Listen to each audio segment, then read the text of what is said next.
हरे कृष्णा। सभी भक्तों का अंतर्राष्ट्रीय कृष्ण भावनामृत संघ इस्कॉन शिमला केंद्र की तरफ से ये ऑनलाइन श्रीमद् भागवतम सत्र प्रतिदिन होता है, जिसमें इस ग्रेस आनंद प्रभु जी श्रीमद् भागवतम के 10वें स्कंद के 38वें अध्याय 39वें अध्याय को पढ़ रहे हैं। और प्रभु जी का आदेश है कि मैं कुछ आज दूसरा कोई चीज मैं चर्चा करूं। तो हम आज थोड़ा सा पाठ करेंगे। आप सभी लोग इससे पहले एक बार हम मंगलाचरण करेंगे, तो सभी लोग मंगलाचरण बोलेंगे मेरे पीछे पीछे। ओम अज्ञानतिमिरान्धस्य ज्ञानाञ्जनशलाकया चक्षुरुन्मिलितं येन तस्मै श्रीगुरुवे नमः। श्रीचैतन्यमनोभीष्टं स्थापितं येन भूतले स्वयं रूपः कदा मह्यं ददाति स्वपदान्तिकम्। वन्देऽहं श्रीगुरो श्रीयुतापदकमलं श्रीगुरुन् वैष्णवांश्च श्रीरूपं साग्रजातं सहगण रघुनाथान्वितं तं सजीवं साद्वैतं सावधूतं परिजनसहितं कृष्णचैतन्यदेवं श्रीराधा कृष्णपादान् सहगणललिता श्रीविशाखान्वितांश्च नमो विष्णुपादाय कृष्णपृष्ठाय भूतले श्रीमते भक्तिवेदांत स्वामिनिति नामिने। नमस्ते सरस्वती देवी गौरवाणी प्रचारिणे निर्विशेष शून्यवादी पाश्चात्य देशतारिणे। नमो महावदन्याय कृष्ण प्रेम प्रदायते कृष्णाय कृष्ण चैतन्य नामने गौरतुषे नमः। हे कृष्ण करुणा सिंधु दीनबंधो जगतपते गोपेश गोपिका कांत राधा कांत नमोस्तुते। तप्त कांचन गौरांगी राधे वृंदावनेश्वरी शुभानुसुते देवी प्रणमामि हरिप्रिये। वाञ्छाकल्पतरुभ्यश्च कृपा सिन्धुभ्यैव च पतितानां पावनेभ्यो वैष्णवेभ्यो नमो नमः। जय श्री कृष्ण चैतन्य प्रभु नित्यानंद श्री अद्वैत गदाधर शिवासादि गौर भक्तवृंद। हरे कृष्णा कृष्णा कृष्णा हरे हरे हरे राम राम राम हरे हरे।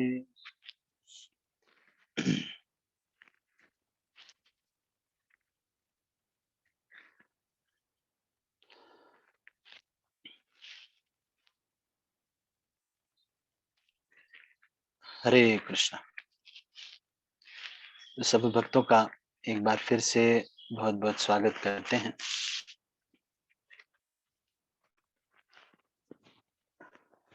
तो आज हम श्री चैतन्य चरितामृत ग्रंथ से सनातन शिक्षा में 22वें अध्याय से चर्चा करेंगे, जिसमें 64 भक्ति के अंग बताए गए हैं। ये जो 64 भक्ति के अंग हैं, इसको कहते हैं 64 लिम्स ऑफ डिवोशनल सर्विस। और ये ऐसे हैं जैसे कि किसी के पर्स में क्या चीजें रखनी चाहिए। एक भक्त अपने पर्स में क्या चीजें रखता है, ये आज हम चर्चा करेंगे। कई बार भक्तों के पर्स में होता है कई सारे क्रेडिट कार्ड्स। किसी के पर्स में हो सकता है कि बहुत सारे बहुत सारा माल, पैसा बहुत सारा हो। कोई ऐसा हो जो कि पर्स में अपने परिवार की फोटो रखता है, लेकिन ये सारा जो पर्स में रखा हुआ रहता है, ये कभी काम आता है, कभी नहीं काम आता है। इसका मतलब ये है, किस वस्तु को एक भक्त धन समझता है, जो वैष्णव है वो किन चीजों को धन समझता है, ये इन 64 भक्ति के अंगों में चर्चा आती है। तो आज हम इन 64 भक्ति के अंगों को नोट करेंगे श्री चैतन्य चरितामृत से। क्या क्या चीजें हैं जिनका अवसर पाने पर एक भक्त को खूब खुश हो जाना चाहिए। ये अवसर मुझे मिल गया, मेरे जैसे व्यक्ति को मिल गया, हम तो इतने बड़े लुटेरे हैं, हमको ये अवसर मिल गया है। इस्कॉन के भक्त लोग खोज करके कहाँ से आ गए, हमारे कॉलेज में आ करके, कॉलेज में आ करके खूब सारा प्रसाद, छोले भटूरे वगैरह खिला करके हमें बता रहे हैं कि ये करो। हैं? क्या भाई, ये बड़े बड़े अच्छे हैं? तो इस्कॉन कैसे जो है, ये जो भक्त हैं, ये हमें क्या क्या चीजों से भाग्य अनुभव होना चाहिए, कौन कौन सी चीजें ऐसी हैं जिनको करके हमको भाग्य अनुभव होना चाहिए कि अरे मुझे मिल गया। एक बार एक व्यक्ति था, उसके पर्स में, जब वो थोड़ा यंग था, तो नया नया पर्स मिलता है, पापा देते हैं या हम खुद ही खरीद लेते हैं, क्योंकि हम सब जगह देखते हैं कि सब लोग पर्स लेके जाते हैं, तो हमें भी लगता है कि हम भी पर्स लेके चले। तो हम एक पर्स लेके आता है, तो लड़का आता है, लेकिन उसमें सबसे पहले उसकी गर्लफ्रेंड की फोटो होती है। वो गर्लफ्रेंड की फोटो रखता था। कुछ दिन बाद गर्लफ्रेंड की फोटो रखा था, लेकिन वो तो धोखा दे के चली गई। फिर शादी ब्याह हो गया, तो फिर अपनी पत्नी का फोटो रखता था। उससे भी अक्सर झगड़ा होता रहता था, तो कुछ दिन बाद चेंज हो गया, बच्चे का पर्स, बच्चे का फोटो रखा। कुछ दिन तक देखा, बच्चे का फोटो रखा था, बच्चा बड़ा हुआ, उसके बाद फिर वो कहने लगा कि पिताजी आप क्या करते हो मेरे लिए, कुछ किया है आपने मेरे लिए? तो फिर उसने फिर पर्स में लास्ट में जाकर के भगवान की फोटो रखी। कम से कम ये हैं जो कि कभी हमें छोड़ेंगे नहीं।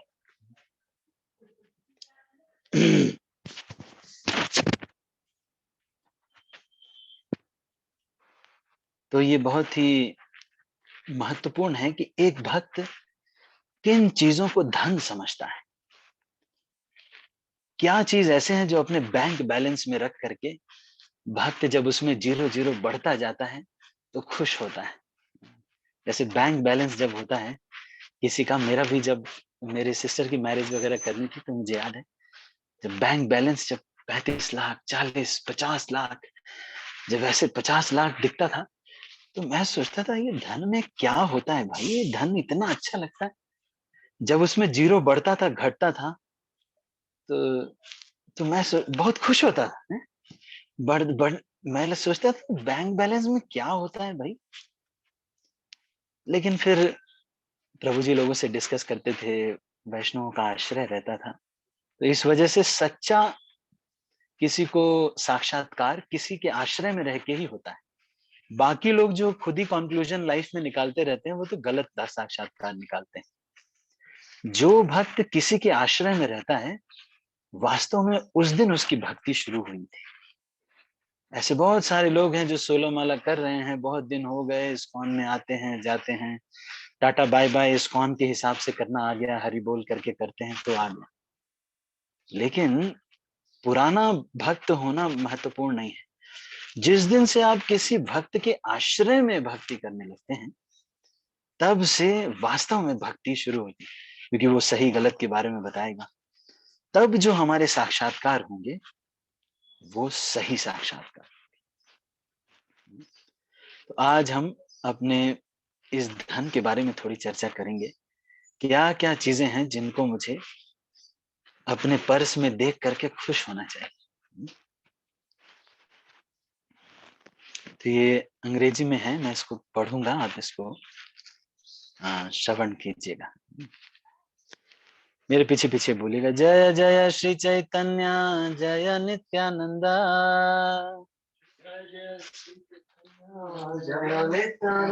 जय जय श्री चैतन्य जय नित्यानंदा,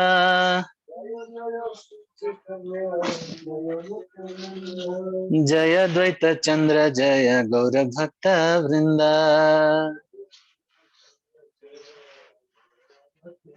जय द्वैत चंद्र जय गौर भक्त वृंदा।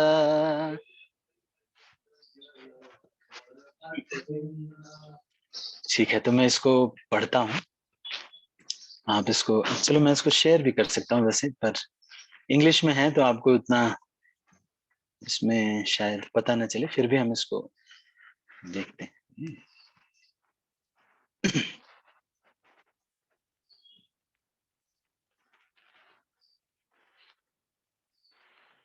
तो ये श्री चैतन्य चरितामृत मध्य लीला के 22वें अध्याय के सनातन शिक्षा से 115वें प्यार से आगे की हम चर्चा कर रहे हैं।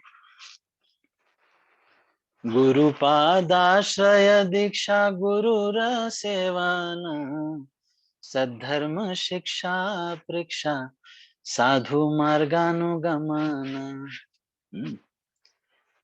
On the path of regulative devotional service, one must observe the following items. तो 64 भक्ति के अंग क्या हैं, इसको हम पढ़ रहे हैं। भक्ति के अंग का मतलब ये सब करने में खूब खुश होना चाहिए। क्या क्या चीज करने में बहुत खुश होना चाहिए एक भक्त को, किसी भी बद्ध आत्मा को, किसी भी जीव को, तो ये बता रहे हैं। सबसे पहला ये बता रहे हैं, one must accept a bona fide spiritual master. मतलब यदि किसी को कोई प्रामाणिक गुरु मिल जाए और उसका आश्रय मिल जाए तो बहुत खुश होना चाहिए। जिन भक्तों की दीक्षा हुई है, जिन भक्तों की दीक्षा हो गई है, वो लोगों को तो बहुत भाग्य समझना चाहिए, और जिनकी नहीं है फिर भी वो आश्रय में तो हैं इस्कॉन में। तो इसलिए प्रामाणिक गुरु से दीक्षा लेना ये इतना महत्वपूर्ण है। यहाँ पे तो हम लोग इतना वैल्यू नहीं करते हैं, लेकिन मैं आपको बताऊं, ये जो हमारी दीक्षा होती है, ये किसी गुरु के आश्रय जिसको मिल जाता है, ये इतना महत्वपूर्ण है, इतना महत्वपूर्ण है कि उस व्यक्ति को, अगर सारे जो ऊपर के लोग हैं और जितने भी देवी देवता हैं, सभी प्रणाम करते हैं ऐसे वैष्णव को जो किसी प्रामाणिक गुरु से दीक्षा ले लेता है। और ये तो पक्का हो जाता है, अगर आपने दीक्षा ले ली तो ये तो पक्का हो जाता है कि इसी जन्म में आपको भगवत धाम ले जाने के लिए भगवान ने निश्चय कर लिया है। भगवान कृष्ण ने ये निश्चय कर लिया है कि आपको इसी जन्म में भगवत धाम ले जाना है।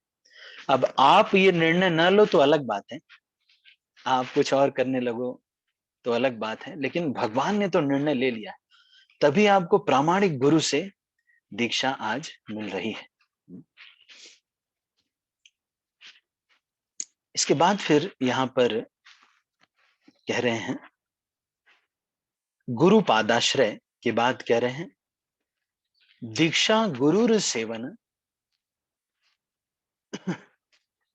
और उनसे जो है, एक तो उनका आश्रय प्राप्त करना, ये पहला है। वन मस्ट एक्सेप्ट अ बोनाफाइड स्पिरिचुअल मास्टर, पहला उनका आश्रय प्राप्त करना, और दूसरा है दीक्षा प्राप्त करना। उनसे one must accept initiation from. तीसरा है, एक भक्त को कभी अगर उनकी सेवा करने को मिल जाए तो गुरुर सेवन, ये भी भक्ति का एक अंग है। कभी अगर उनकी सेवा करने को मिल जाए तो एक भक्त को बहुत खुश होना चाहिए कि मुझे अवसर मिला सेवा करने का।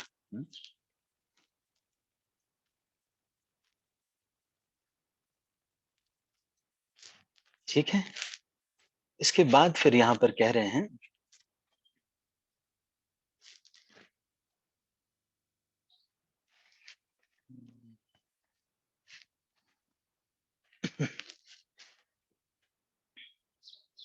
गुरु पादाश्रय, गुरु दीक्षा, फिर गुरु सेवन, फिर सद्धर्म शिक्षा। इसके बाद फिर क्या हो, अगर कहीं ऐसा अवसर मिल जाए कि उनसे आदेश मिले, कुछ सद्धर्म शिक्षा मिल जाए उनसे, और उनसे प्रश्न पूछने का भी अवसर मिल जाए, one must receive instructions from the spiritual master and make inquiries in order to learn devotional service।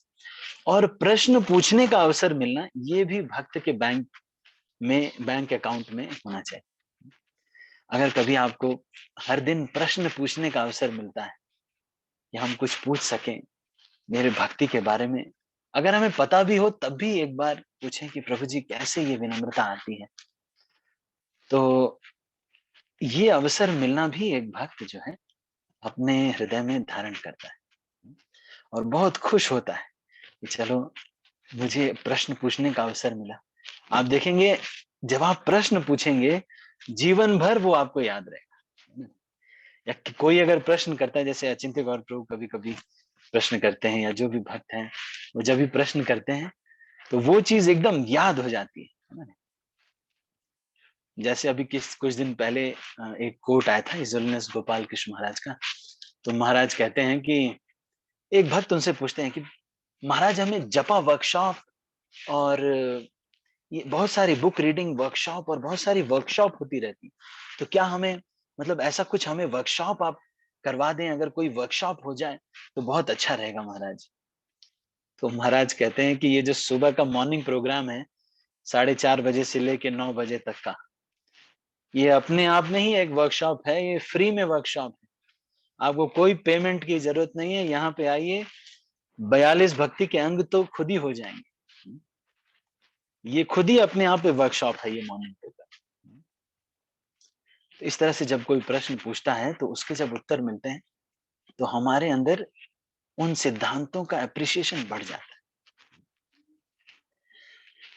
ठीक है, तो ये तो पहला मैंने आपको बताया, one must accept bonafide spiritual master, गुरु पाद आश्रय ग्रहण करना, फिर उनसे दीक्षा लेना, ये दूसरा भक्ति का अंग है। गुरु सेवन है, ये तीसरा भक्ति का अंग है।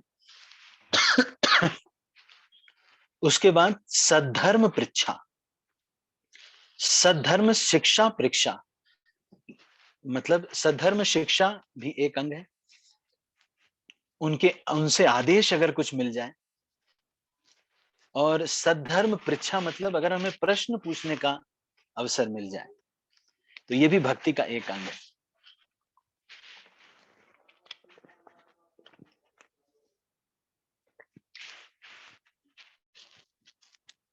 तो ये हो गया 4 भक्ति के अंग। 5वां भक्ति का अंग है साधु मार्ग अनुगमन। साधु मार्ग अनुगमन का मतलब है जो भक्ति की पद्धति जो साधुओं ने सिखाई है, हमारे जो गोस्वामी हैं इन लोगों ने सिखाई है, उसका खूब दृढ़ता से पालन कर। तो ये भी 5वां भक्ति का अंग है, दृढ़ता से साधुओं के दिखाए हुए, मतलब strictly practising the instructions given by the acharyas is one of the limbs of devotional service. केवल स्ट्रिक्ट रहने से, स्ट्रिक्ट प्रैक्टिस करने से, मान लो आपको आपके गुरु ने या आपके स्पिरिचुअल गाइड ने यह आदेश दिया कि आपको जो है यहाँ पे रह करके ये भक्त को रिसीव करना है, तो वहां पर रह करके स्ट्रिक्टली आपने उनके आदेश का, जैसा उन्होंने कहा था, उनके आदेश का स्ट्रिक्टली पालन करना भी भक्ति का एक अंग है। ये भक्ति के जो भी कार्य हैं इनको आदेश जैसा मिलता है आचार्यों के द्वारा, वैसा स्ट्रिक्ट पालन करना भी भक्ति का एक अंग है, इससे भक्ति बढ़ती है। तो ये 6 भक्ति के अंग हमने अभी चर्चा, 5 भक्ति के अंग हमने चर्चा की। 6वां भक्ति का अंग है कृष्ण प्रीत्य भोग त्याग, कृष्ण तीर्थे वास, यावन निर्वाह प्रतिग्रह, एकादशी उपवास।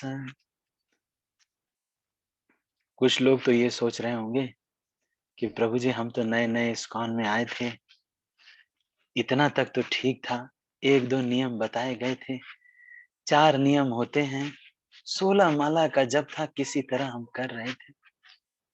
अब प्रभु जी नियम पे नियम बढ़ते जा रहे हैं। अब आप बोलते हैं 7 बजे भी माला कंप्लीट करो। फिर उसके बाद अभी चतुर्मास आएगा, आप बोलेंगे सुबह नहाओ, गंगा जल डालो और इतनी सारी चीजें, मतलब सच में प्रभु जी आप लोग तो रुक ही नहीं रहे हैं। 1-2 चीज होता तब तो ठीक था, है ना? नहीं, नियम पे नियम, नियम पे नियम बढ़ते ही जा रहे हैं, है ना? नहीं? और फिर एक भक्त ने तो मुझे अकेले में मिले तो पूछ ही लिया, प्रभु जी एक बात बताइए, शुरू-शुरू में बताया था कि चैंटिंग, फीस्टिंग, डांसिंग, बस नाचना है, फीस्ट करना है और चैंटिंग करना है।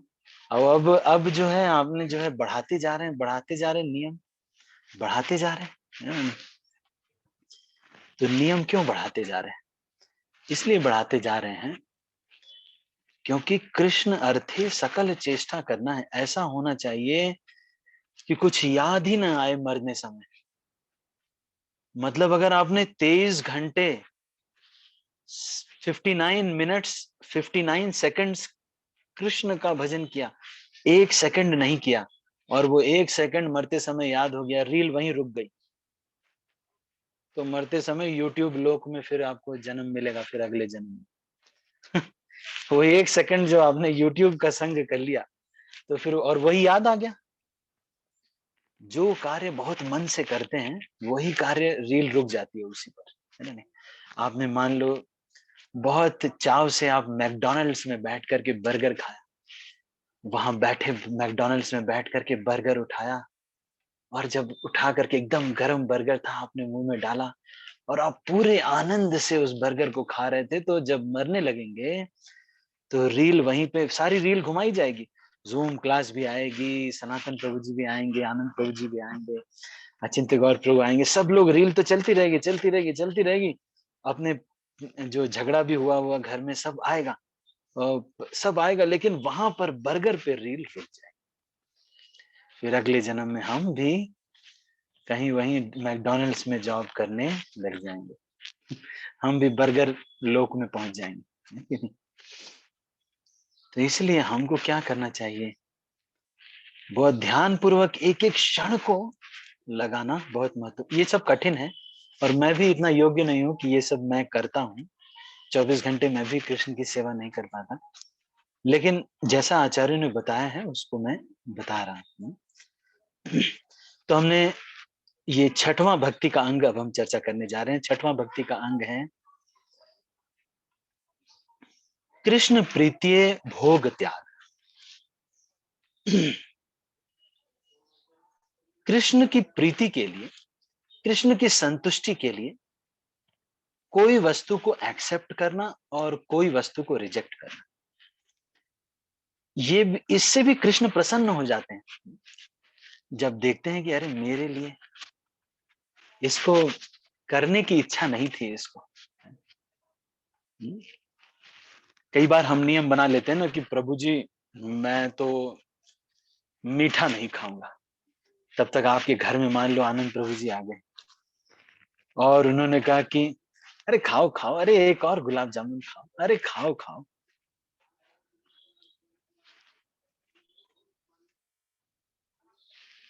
ओहो। तो उन्होंने कहा कि अरे खाओ खाओ, अरे एक गुलाब जामुन और खाओ। तो बहुत ज्यादा गुरु को मना नहीं करना चाहिए, है ना? कि हम नहीं खाएंगे, हमारा नियम है, हम मीठा नहीं खाते। अरे जब गुरु जी बोल रहे हैं तो फिर खाओ, फिर क्या? फिर तो जब वो कह रहे हैं गुलाब जामुन खाना है तो इन्हीं के लिए तो सारा जीवन है कि नहीं? तो अगर यही बोल रहे हैं कि गुलाब जामुन खाना है तो खा लो गुलाब जामुन, अच्छा है कि नहीं?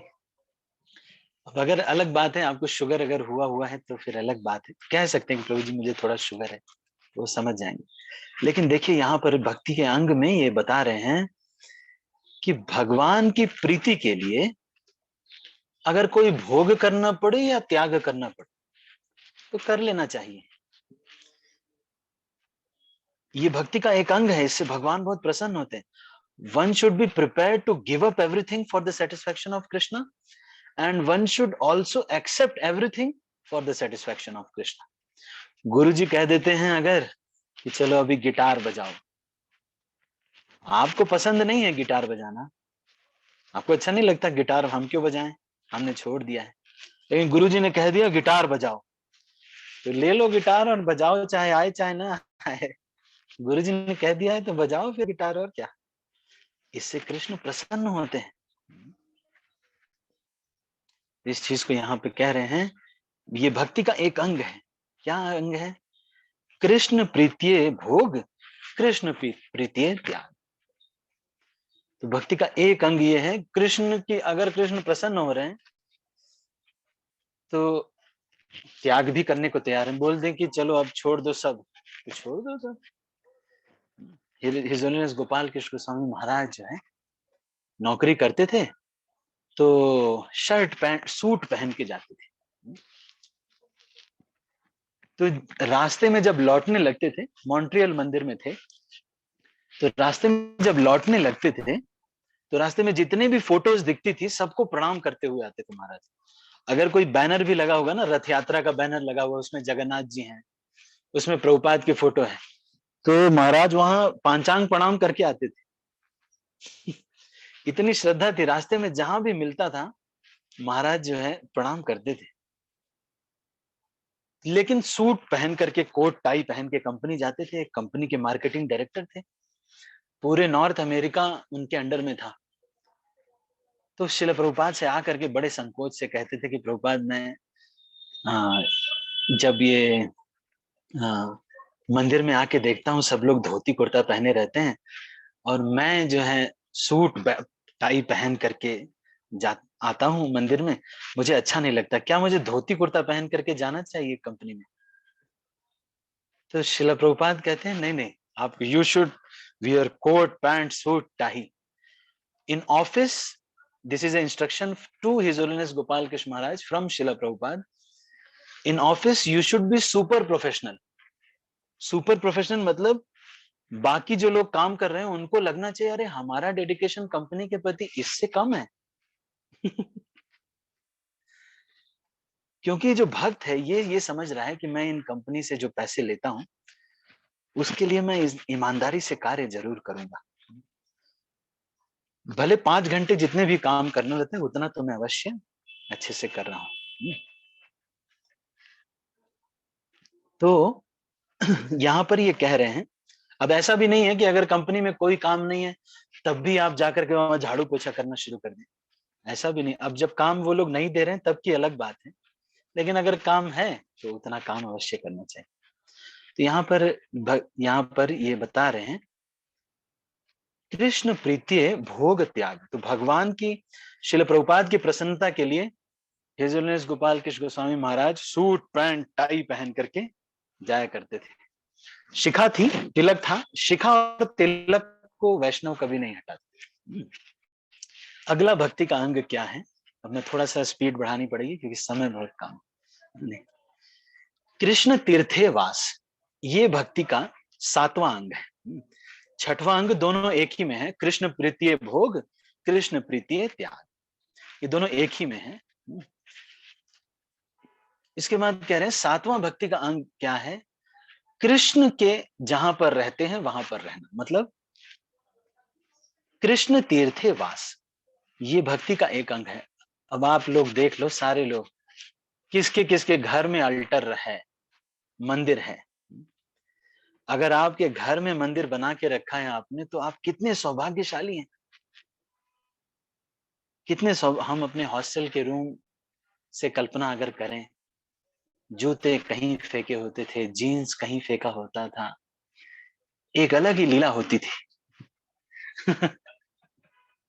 है कि नहीं?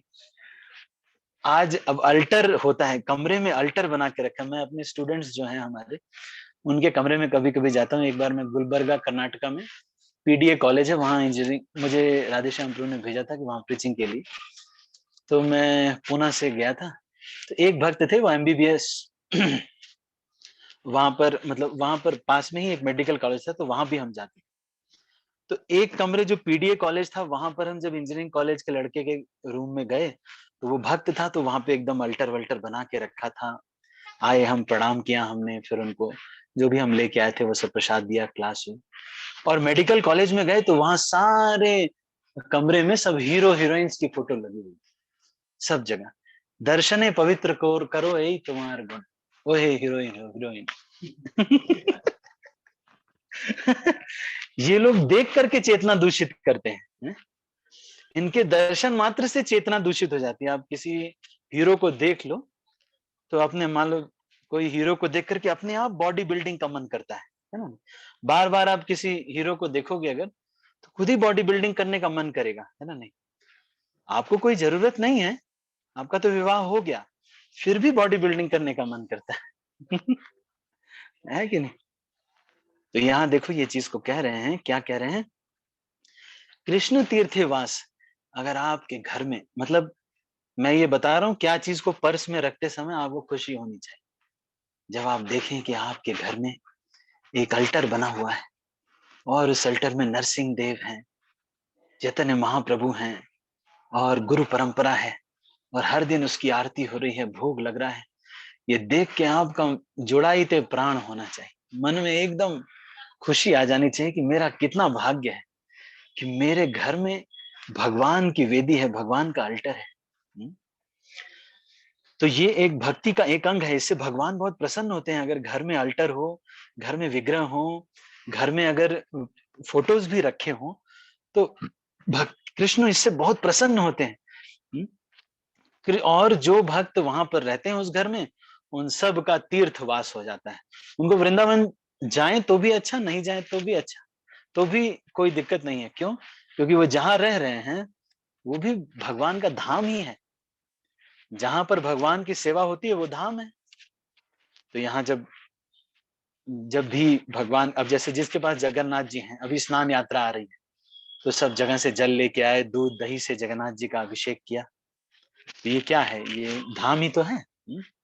कृष्ण तीर्थे वास, ये 7वां भक्ति का अंग है। 8वां भक्ति का अंग है, मैं आपको बताऊं, एक बार शिल प्रभुपाद को किसी ने कहा कि Srila Prabhupada, should we take you to Vrindavan too, if you are planning to leave your body, should we take you to Vrindavan?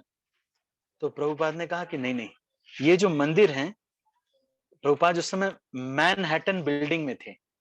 Manhattan building जो है वो सबसे मेटेरियलिस्टिक एरिया है अमेरिका में। तो वहां पर शिला प्रभुपाद कहते हैं, let me die here only, यहीं पर प्रचार करते करते मैं मरना चाहता हूँ। शिला प्रभुपाद जी कहते। अब सोचो इस्कॉन मंदिर को कितना शिला प्रभुपाद महान मानते हैं।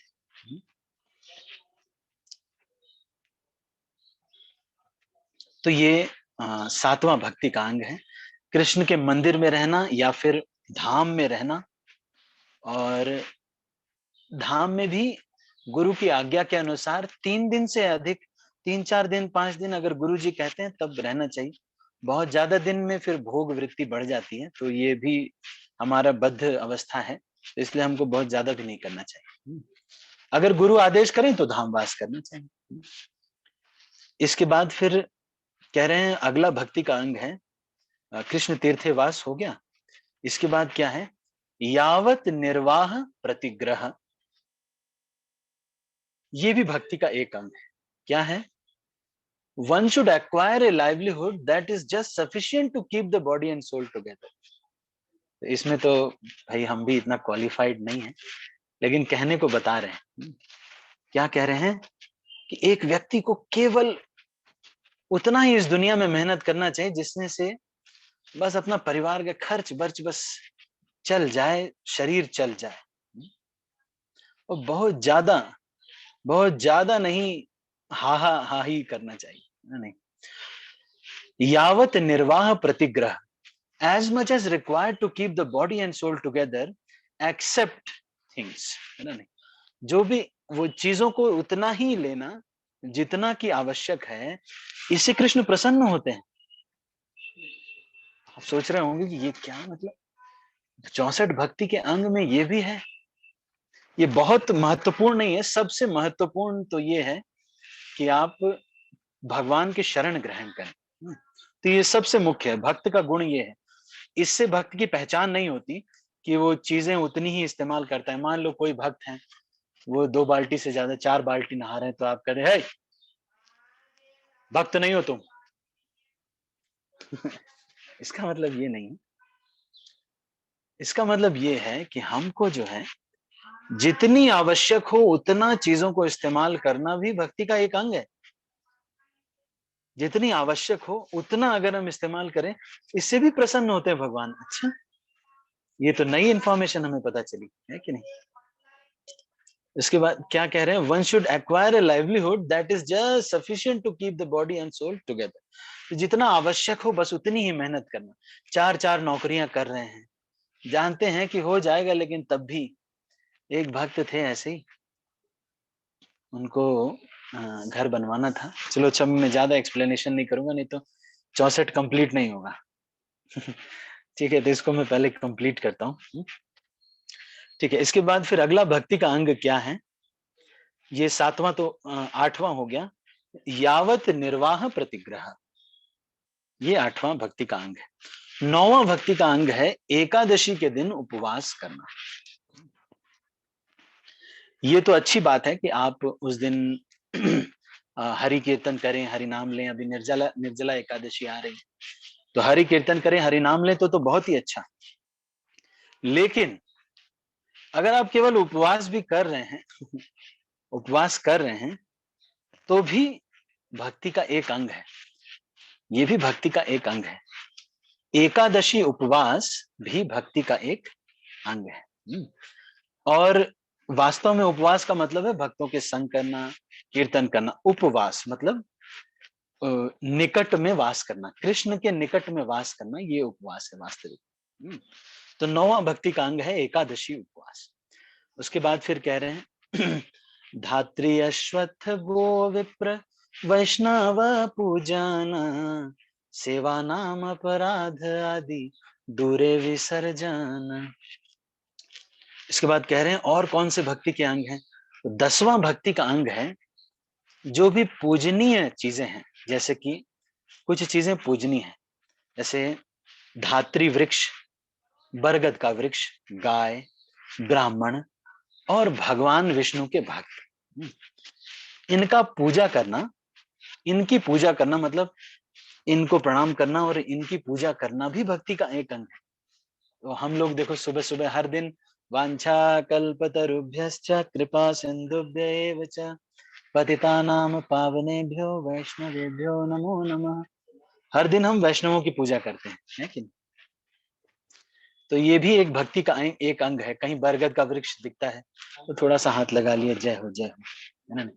गाय दिख गई, अगर वो मारती ना हो तो गाय को भी जय हो, गाय गाय गौ माता की जय हो। तो इनको पूजा करना और इनको प्रणाम करना भी भक्ति का एक अंग है। इससे भी कृष्ण प्रसन्न होते हैं। अगर आप गाय को बहुत वैल्यू करते हैं तो ये मुख्य तो नहीं है, ऐसा नहीं है कि चैंटिंग छोड़ करके आप जाते हैं गाय को प्रणाम करने के लिए। बहुत मुख्य नहीं है, इसमें से कुछ गौण है, कुछ मुख्य है। लेकिन सबसे मुख्य तो ये है कि गुरु जी जैसा आदेश करते हैं वैसा करना। लेकिन ये सब चीजें भी अवसर आपको मिलता है, कहीं गाय अगर कोई पाल सके तो उनकी सेवा करने का अवसर मिल जाए, ये सब बहुत अच्छा है। तो 10वां भक्ति का अंग ये है। 11वां भक्ति का अंग ये है कि अच्छा, 10वां भक्ति का अंग मैंने बताया, धात्री अश्वत्थ गो विप्र वैष्णव पूजन। ये धात्री अश्वत्थ गो विप्र वैष्णव पूजन भी भक्ति का एक अंग है। इसके बाद भक्ति का अंग है अगला 11वां जो भक्ति का अंग है वो है सेवा नाम अपराध आदि दूरे विसर्जन।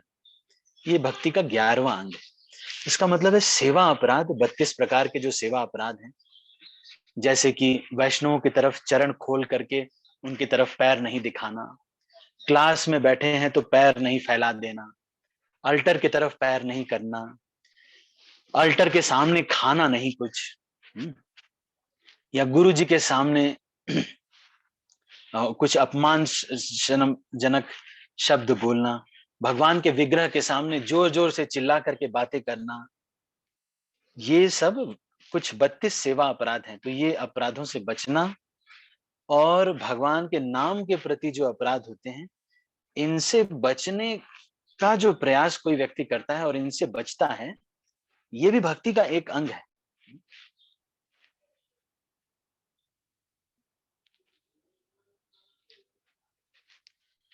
ठीक है, तो फिर 12वां जो अंग है भक्ति का, वो क्या है? असत संग त्याग, है ना? अवैष्णव संग त्याग, है ना? जो लोग वैष्णव नहीं है, मतलब भगवान विष्णु की सेवा जिनके मन में घूमती घूमती सी नहीं रहती है, ऐसे लोगों का संग जो है त्याग करके, त्याग करना, ये भी भक्ति का एक अंग है। संग त्याग का मतलब होता है उनके विचारों से प्रभावित नहीं होना, और उनके प्लान में हम भी उनके प्लान के हिसाब से करने लगे, अपनी भक्ति को कॉम्प्रोमाइज करने लगे, तो ये संग होता है, इसको नहीं करना चाहिए। तो कोई अवैष्णव है तो जिनसे यथोचित मर्यादा और कर्तव्य का निर्वाह किया जा सकता है। अगर कोई आपका मैनेजर है तो आप उससे ये नहीं कह सकते कि अरे तुम तो अवैष्णव हो, इसलिए तुम्हारा संग मुझे त्यागना पड़ेगा। तो कौन सी कंपनी में नौकरी करोगे? सब जगह तो मैनेजर है, भक्त ही मैनेजर हो ऐसा तो मिलेगा नहीं सब जगह। तो फिर ये भी भक्ति का एक अंग है, अवैष्णव संग त्याग करने। जब से कोई भक्त होते हैं, कई बार वो शादियों को अवॉइड करते हैं, तो ये भक्ति का एक अंग है। जब आप अवॉइड करते हैं तो कृष्ण प्रसन्न होते हैं। तो देखो वहां पे जाके डीजे में नाचना पड़ेगा ही। जो कुछ कुछ लोग होते हैं ना, जीजा जी और बुआ जी और मौसी जी, लोग वो लोग बुला ही लेते हैं कि अरे थोड़ा सा थिरक के दिखा दो। तो ये फिर क्या होता है, फिर वहां पे तो करना ही पड़ जाता है कि नहीं? तो फिर आप फंस जाओगे, तो ऐसे डीजे में काहे को जाना, कि वहां नाचना ही पड़ जाएगा आपको। तो भक्त लोग क्या बहाने बनाते हैं, मुझे दस्त हो रही है। अब दस्त हो रही तो कोई आपको नहीं बुलाएगा, है ना? नहीं। जब दस्त ही हो रही है तो क्या करें, है कि नहीं? वहां पे हमेशा टॉयलेट लेके बैठेंगे क्या? इस तरह से कुछ ना कुछ लॉजिक दे करके भक्त लोग, या फिर कोई ये बोल देते हैं कि प्याज लहसुन का प्रॉब्लम है तो बोल देते हैं मेरी होम्योपैथिक दवाई चल रही है, या फिर कुछ चल रहा है। इस तरह से भक्त लोग बहुत बुद्धिमान होते हैं, अपने को फंसा के नहीं रखते। अब इसका मतलब ये नहीं कि रिश्तेदारों से एकदम दूरी बना के रखते हैं। जब उनकी जरूरत पड़ेगी, जब उनकी आवश्यकता रहेगी, तब हम खड़े रहेंगे, ऐसा नहीं। मान लो कोई कार्य है, वहां पर हमको उनकी उनको हमारी जरूरत है, तो हम वहां पर रहेंगे। ऐसा नहीं कि हम रिश्तों को निभाएंगे नहीं, लेकिन उनके उत्पात में हम नहीं रहेंगे। उनको जो आवश्यकता है वो हम रहेंगे, लेकिन उनके उत्पात में सहभागी नहीं बनना चाहते। तो ये कह रहे हैं ये भी क्या है, भक्ति का एक अंग है।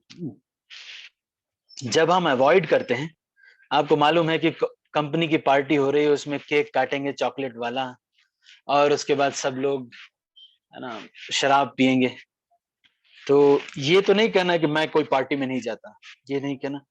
बस ये कहना हमारे थोड़े से गेस्ट आ गए हैं, अरे वो दादाजी इतने दिन से बोल रहे थे, आज वो आ ही गए, अब क्या करें सर, आना ही पड़ेगा, क्या करें, अब तो कुछ कर नहीं पाएंगे, है ना? तो भक्ति के लिए ऐसा करना। लेकिन अगर आप बुद्धिमान इतने नहीं हैं, तो फिर आपको पूछ लेना चाहिए अपने शिक्षा गुरु से कि प्रभु जी क्या रास्ता निकालें असत्संग से बचने का। तो ये हो गया 12वां अंग है, अवैष्णव संग त्याग। अब 13वां अंग क्या है? 13वां अंग हम सब भक्तों, हम लोग के लिए तो नहीं है, ये जो सन्यासी हैं या जो वो हैं उनके लिए ज्यादा महत्वपूर्ण है। बहु शिष्य ना करीब, बहुत ज्यादा शिष्य नहीं करना चाहिए। बहुत शिष्य बनाने पर सबको टाइम तो दे नहीं पाएंगे, और उसके बाद जब आप टाइम नहीं देंगे तो सब शिष्य लोग जो हैं फिर अपने मन के हिसाब से करेंगे, है ना? नहीं, मनोरथेन नासती धावतो, और अपने मन से जो भी करेंगे वो सब उत्पात ही करेंगे। तो इसलिए बहु शिष्य नहीं बनाना चाहिए। गौर किशोर दास बाबा जी महाराज, नरोत्तम दास ठाकुर के गुरु लोकनाथ महाराज, ये लोग ऐसे एक ही शिष्य हैं उनके पास, है ना, बस एक ही शिष्य। इसके बाद बहु ग्रंथ कला अभ्यास व्याख्यान वर्जिब, ये भी भक्ति का एक अंग है। ये क्या है? 14वां भक्ति का अंग है कि बहुत सारे शास्त्र को one should not partially study many scriptures just to be able to give references and expand explanations. ऐसा नहीं करना चाहिए कि कभी एकाएक से ले आकर के आपने महेश्वर तंत्र ले आया और उसके बाद महेश्वर तंत्र को पढ़ने लगे। गुरुजी ने पूछा नहीं कैसे पढ़ना चाहिए, अपने हिसाब से किताबों को पढ़ना ये जो है एक तरह का अपराध है, अपने हिसाब से पढ़ना। तो इससे कृष्ण अप्रसन्न होते हैं। One should not partially study many scriptures just to be able to give references and expand explanations. तो बहुत ज्यादा ऐसे ग्रंथों को पढ़ना। एक बार हिज होलिनेस को श्रील प्रभुपाद के पास एक भक्त आए, वो एक थैला लेके आए जिसमें वो बहुत सारी किताबें रखे हुए थे। उन्होंने विलाप कुसुमांजलि और विदग्ध माधव, ललित माधव ऐसे लेके आए थे और श्रील प्रभुपाद से कहा कि श्रील प्रभुपाद ये सब ग्रंथ मैं पढ़ने जा रहा हूँ, ये सब डीप ग्रंथ हैं। तो श्रील प्रभुपाद ने कहा कि oh you will fall down by reading this books. आचार्यों की पुस्तक है लेकिन आपका इसमें पतन हो जाएगा। क्यों? क्योंकि आपका लेवल वो नहीं है और आपने गुरु से पूछा नहीं। ठीक है, तो अभी हमारे पास समय कम है तो इसको पूरा नहीं कर पाएंगे शायद, इसलिए मैं पढ़ रहा हूँ। आगे के जो भी भक्ति के अंग हैं इसको मैं पढ़ रहा हूँ, आप इसको नोट कर सकते हैं ना। फिर 15वां भक्ति का अंग क्या है? हानि लाभे सम।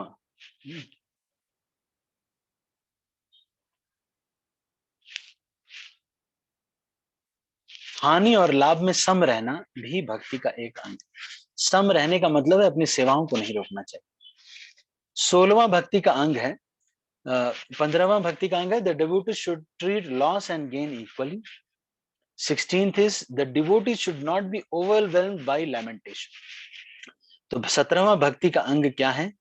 शोक अधीर वश ना हाइब। मतलब दुख हो तो उसमें अधीरता के वश में नहीं आ जाना चाहिए। ये भी भक्ति का एक अंग है। दुख हो गया, बहुत ज्यादा दुख हो गया तो अब तो भी अपने कर्तव्य को करते रहना चाहिए। शोक व्यक्त करना भी एक कर्तव्य है तो उतना व्यक्त भी करना चाहिए। ऐसा नहीं कि अगर कोई किसी की डेथ हो जाए तो हम एकदम से ठहाके लेकर के हंस रहे हैं और हम कह रहे हैं कि भाई हम तो शोक में कोई इसके वश में नहीं आते। ऐसा नहीं है, वहां की मर्यादा का पालन करना चाहिए, पर इस शोक में इतना अधीर इसके वश में नहीं होना चाहिए कि अपनी सेवाओं को हम अन्य देव अन्य शास्त्र निंदा ना करिए। अब भक्ति का एक 17वां अंग ये है कि दूसरे देवी देवताओं को की पूजा भी नहीं करना, अधिक उनको स्पेशल उनके लिए पूजा नहीं, अगर आगे तो आदर, लेकिन उनका निंदा भी नहीं करना। ये कह रहे हैं अन्य देव अन्य शास्त्र निंदा ना करियो, है ना। बाकी जो अन्य देवी देवता हैं उनकी निंदा नहीं करना और अन्य शास्त्रों की भी निंदा नहीं करनी चाहिए। हो सकता है आप जो ग्रंथ पढ़ रहे हो वो श्रेष्ठ हो या फिर जो आप पूजा कर रहे हैं ये श्रेष्ठ है, बात सही है, कृष्ण भक्ति श्रेष्ठ, लेकिन किसी और देवी देवता का अपमान नहीं करना चाहिए और स्पेशली उनके लिए कुछ व्रत इत्यादि करना बहुत आवश्यक नहीं है। अगर आप करते आ रहे हैं तो अपने शिक्षा गुरु से आप पूछ सकते हैं कि क्या करना चाहिए। ठीक है, तो ये भी भक्ति का एक अंग है। तो 17वां अंग मैंने बताया आपको क्या है? अन्य शास्त्र अन्य देव निंदा ना करिबा। इसके बाद विष्णु वैष्णव निंदा ग्राम्य वार्ता न सुनीब, प्राणी मात्रे मनोवाक्य उद्वेग न दीबो। अब भक्ति के आगे अंगों के बारे में बता रहे हैं, कह रहे हैं 18वां भक्ति का अंग है the devotee should not here Lord Vishnu और हिज डिवोटीज ब्लास्फेम्ड। अगर कोई कभी विष्णु वैष्णव निंदा को सुनना नहीं चाहिए। विष्णु और वैष्णव की कोई अगर निंदा करे तो इसको सुनना नहीं चाहिए। तो ये बहुत ऊंचा है, हम भी इससे मतलब हम भी इसको मतलब हमसे भी ऐसा कुछ नहीं है कि कभी हम या मैनेजमेंट की दृष्टि से या फिर किसी दृष्टि से कर देते, तो इतने हम क्वालिफाइड भी नहीं है। तो ये तो आदेश है, इसी वजह से हम इसको बोल रहे हैं, लेकिन हम इसका पालन करने का प्रयास जरूर करना चाहिए। और एक ना एक दिन इस स्तर पे हमें पहुंचना चाहिए कि हम भगवान विष्णु की निंदा अगर कोई कर रहा है या फिर भगवान के भक्तों की निंदा कर रहा है तो इसको सुनना नहीं चाहिए। फिर उसके बाद करें, ग्राम्य वार्ता ना सुनिए, ये भी एक भक्ति का अंग है। न्यूज़पेपर इत्यादि में या फिर ऐसी किताबें पढ़ना जिसमें कि कोई स्त्री पुरुष के प्रसंग दिए हुए हैं, या कोई फिल्म फेयर मैगजीन है उसमें बताया जा रहा है कि किस प्रकार से कोई हीरो है वो ऐसे किया, फिर हीरोइन ने ऐसे किया, ये सब नहीं, इसको अवॉइड करना भी भक्ति का एक अंग है। ग्राम्य वार्ता को, जो यूजलेस टॉक है ना, उसका कोई आवश्यक नहीं है, उसको अवॉइड करना भी भक्ति का एक अंग है। और भगवान के भक्तों की निंदा, ये 18वां अंग मैंने बताया, निंदा नहीं करना और ना ही सुनना, और भगवान विष्णु को की निंदा नहीं सुनना। और 19वां भक्ति का अंग है ग्राम्य वार्ता ना सुनिबो, जो ऑर्डिनरी चीजें हैं उसके बारे में, जो आजकल चला हुआ है, फैशन जो चला हुआ है उसके बारे में अक्सर बहुत सारा टाइम देना कि भाई कांग्रेस में तो ये चल रहा है, बीजेपी में तो ये चल रहा है। बहुत देर तक पान की दुकान पे बैठ जाते हैं लोग, और यूपी में बहुत होता है, एक पान की चाय की दुकान होगी, वहां बैठ करके सब लोग ये डिस्कस करेंगे कि भाई आज योगी जी ने कहा ऐसे, फिर मोदी जी ने ऐसे कहा, और ये देख रहे हो ये कौन है, ये झाड़ू लगाते हैं, पूरे कॉलोनी में झाड़ू लगाते हैं, लेकिन बात देश के प्रधानमंत्री के बारे में ही करेंगे। तो इस तरह से बातें करना भी बहुत मतलब ग्राम्य वार्ता में नहीं इंटरेस्ट लेना चाहिए। तो ये 19वां भक्ति का अंग है। One should not, devotee should avoid reading hearing newspapers और mundane books that contain stories of love affairs between men and women और subjects palatable to the senses. 20वां भक्ति का अंग क्या है? आने उद्वेग न दीबो, मतलब प्राणी मात्रे मनोवाक्य उद्वेग न दीबो, प्राणी मात्र को मन और वाक्य से उद्वेग नहीं देना चाहिए। दूसरे लोगों को, जो जो लोग हैं उनको अपने शब्द से या फिर अपने मन में ऐसे भाव से, मन में भी उनको उद्वेग नहीं देना चाहिए। मन में भी किसी के प्रति उद्वेग, उनको कोई बुरा नहीं सोचना उनके प्रति चाहिए। ये भी भक्ति का एक अंग है। अगर आप इसका भी प्रयास करते हैं तो कृष्ण इससे प्रसन्न होते हैं कि मैं मन में भी किसी के प्रति कोई बुरा उसका करने का और उनको उद्वेलित करने का कुछ भी करूंगा नहीं। तो अगर आप ऐसा भी ये भी प्रयास करते हैं तो ये भी भक्ति का एक अंग है। Neither by mind nor words should the devotee cause anxiety to any living entity, regardless of how insignificant he may be.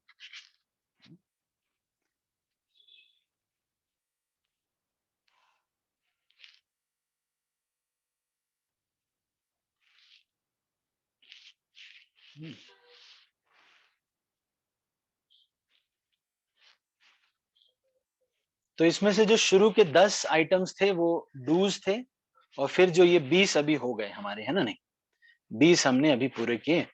तो 20 में से 10 शुरू के तो डूज डूज थे और 10 अंतिम के डोंट्स हैं, है ना।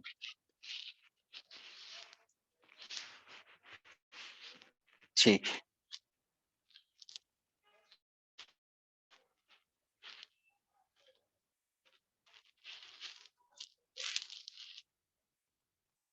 एक मिनट।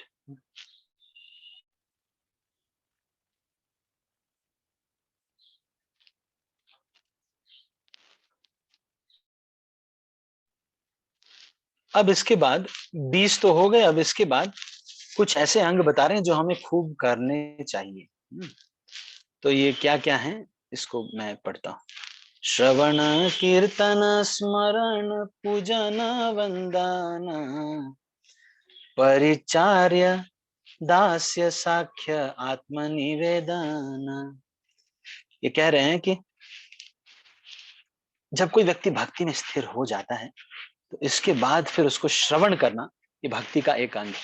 जैसे आजकल हम जो ये जूम पे हर दिन श्रवण करते हैं, इससे भी भगवान बहुत प्रसन्न हो जाते हैं। जब भगवान देखते हैं कि हमारा ये जो भक्त है ये खूब श्रवण कर रहा है, मेरे बारे में श्रवण कर रहा है, इससे भगवान बहुत खुश होते हैं। भगवान एकदम जय जय, very nice, very good, here about me.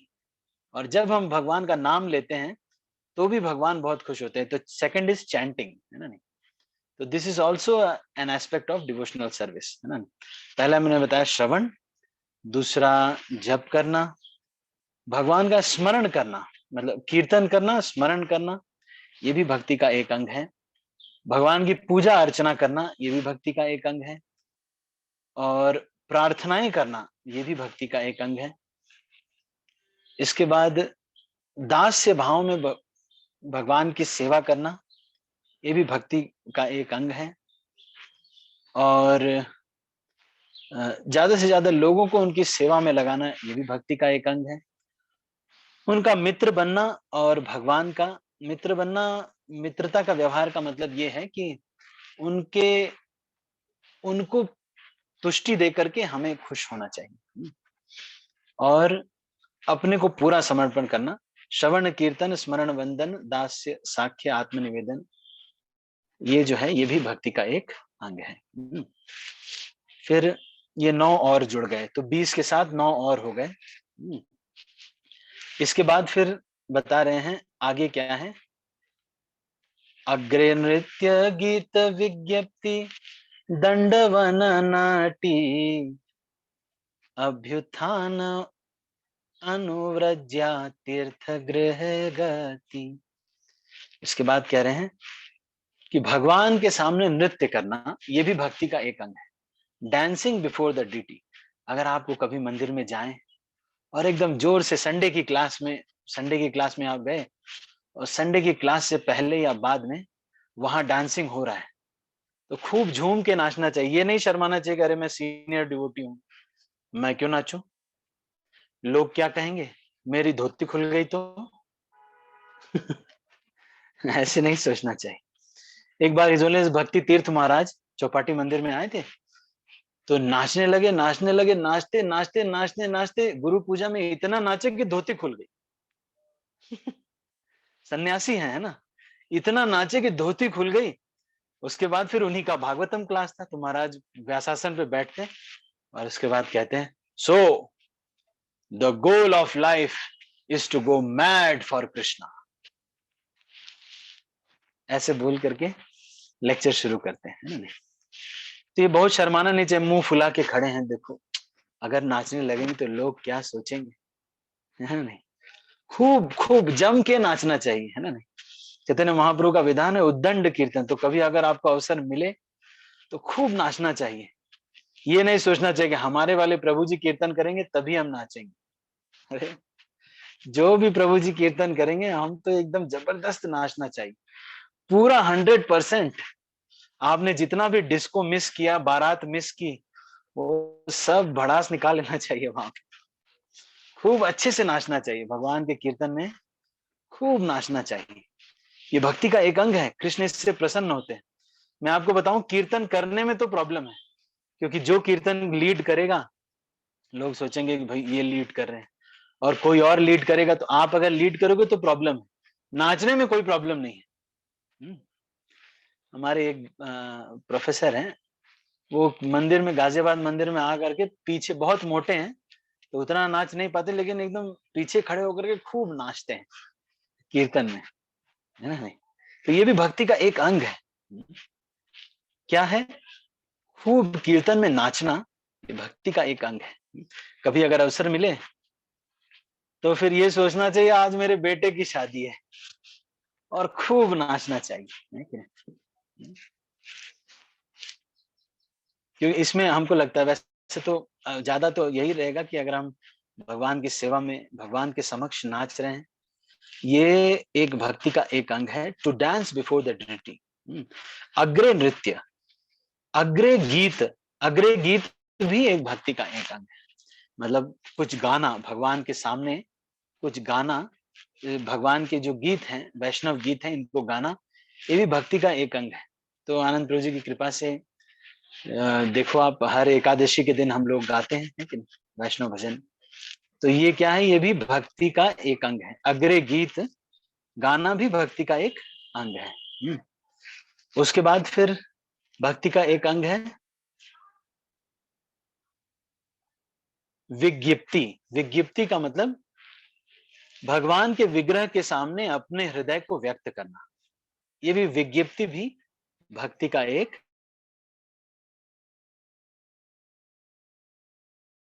अंग है।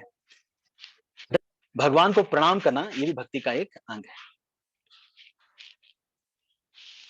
फिर क्या भक्ति का एक अंग है? अगला जो भक्ति का एक अंग है वो है, अगर कभी आ जाना चाहिए, कभी कोई वरिष्ठ आ जाए या गुरु आ जाए तो खड़ा हो जाए, ये भी भक्ति का एक अंग है। इसके बाद फिर इसको कह रहे हैं, क्या कह रहे हैं, उत्तिष्ठ अभ्युत्थान। अच्छा, अभ्युत्थान भी भक्ति का एक अंग है। अभ्युत्थान मतलब खड़े हो जाना उनके आदर में, ये भी भक्ति का एक अंग है। भगवान की कोई शोभा यात्रा जा रही हो या गुरु जी जा रहे हो तो उनके पीछे पीछे चलना भी भक्ति है। मतलब अगर आप उनके पीछे पीछे चल रहे हैं तो पीछे पीछे चलना भक्ति का एक अंग है। फॉलोइंग द डीटी और following the spiritual master is also devotional service. इसके बाद फिर अगला भक्ति का अंग है, अलग अलग धामों में जाकर के विग्रह का दर्शन करना, ये भी भक्ति का एक अंग है। लेकिन जैसा गुरु जी बताएं वैसा करना चाहिए। ऐसा नहीं कि आपने नया एक प्लान बना लिया, हम तो ऐसे दर्शन करेंगे, यात्रा वाले तो ऐसे जाएंगे, लेकिन हम एक नया यात्रा निकालेंगे जिसमें हम सबसे पहले राधा कुंड जाएंगे और सारे भक्त लोग मान लो जा रहे हैं मदन मोहन मंदिर, लेकिन आप जा रहे हैं राधा कुंड।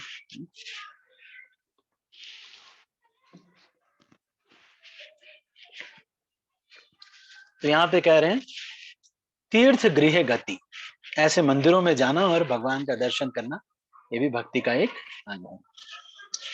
इसके बाद फिर कह रहे हैं परिक्रमा स्तव पाठ जप संकीर्तन धूप माल्य गंध महाप्रसाद भोजन।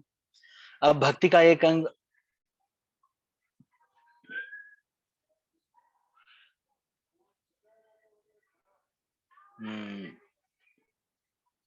फिर क्या कह रहे हैं, भक्ति का एक अंग क्या है, परिक्रमा। मंदिर की परिक्रमा करना, भगवान की परिक्रमा करना, ये भी भक्ति का एक अंग है। तो अगर कभी आपको अवसर मिले तो मंदिर की परिक्रमा करनी चाहिए। फिर कह रहे हैं अलग अलग स्रोतों का पाठ करना, ये भी भक्ति का एक अंग है ना। नहीं, रिसाइटिंग वेरियस प्रेयर्स, ये भी भक्ति का, स्तव पाठ, ये भी भक्ति का एक अंग है। जप करना, जप करना भी भक्ति का एक अंग है। संकीर्तन करना, ये भी भक्ति का एक अंग है। धूप को सूंघना, जो मंदिर में धूप दीप इत्यादि अर्पित करते, वो महाप्रसाद अगर मिले तो भी हमको बहुत खुश होना चाहिए। तो जिन घरों में विग्रह की पूजा होती है या आरती इत्यादि होती है, तो आप देखोगे ये भी मिलता है तो बहुत खुश होना चाहिए कि आरती हो रही है और हमको आरती लेने का अवसर मिल रहा है। माल्य, भगवान का निर्माल्य अगर माला मिले तो ये भी भक्ति का एक अंग है, बहुत खुश होना चाहिए। महाप्रसाद अगर मिल जाए तो भी बहुत खुश होना चाहिए। विष्णु महाप्रसाद भोजन करना, ये भी भक्ति का एक अंग है। तो हम भक्ति में ये सब चीजों को धन समझना चाहिए कि ये मेरा धन है और ये मैं जो है इसको हम करेंगे। आगे आगे कह रहे हैं कि आरती अटेंड करना, उत्सव अटेंड करना, उत्सव मनाना, ये भी भक्ति का एक अंग है। भगवान के विग्रह का दर्शन करना ये भी भक्ति का एक अंग है। आरत्रिक महोत्सव श्री मूर्ति दर्शन, निज प्रिय दान ध्यान तदीय सेवन। कह रहे हैं आरती करना भगवान की, भगवान के महोत्सवों में भाग लेना, ये भक्ति का एक अंग है। भगवान के विग्रह का दर्शन करना भक्ति का एक अंग है। जो भी हमको पसंद है उसको भगवान के विग्रह के लिए अर्पित करना, ये भी भक्ति का एक अंग है। मतलब हमको बहुत प्रिय लगता है, ओ मैं ये सोने का था मेरे पास, सोने का मुझे भी बहुत अच्छा लगता है, लेकिन मैं भगवान को अर्पित कर देता हूँ। इस तरह से जो है, जो प्रिय है और भगवान के ऊपर ध्यान केंद्रित करना, और जो भी भगवान से संबंधित भक्त हैं उनकी सेवा करना भी भक्ति का एक अंग है। तदीय सेवन, ये भी भक्ति का एक अंग है। आरत्रिक महोत्सव श्री मूर्ति दर्शन, निज प्रिय दान, निज प्रिय जो है उसको दान कर दिया अगर, ध्यान तदीय सेवन, ये भी भक्ति का एक अंग है। फिर उसके बाद कह रहे हैं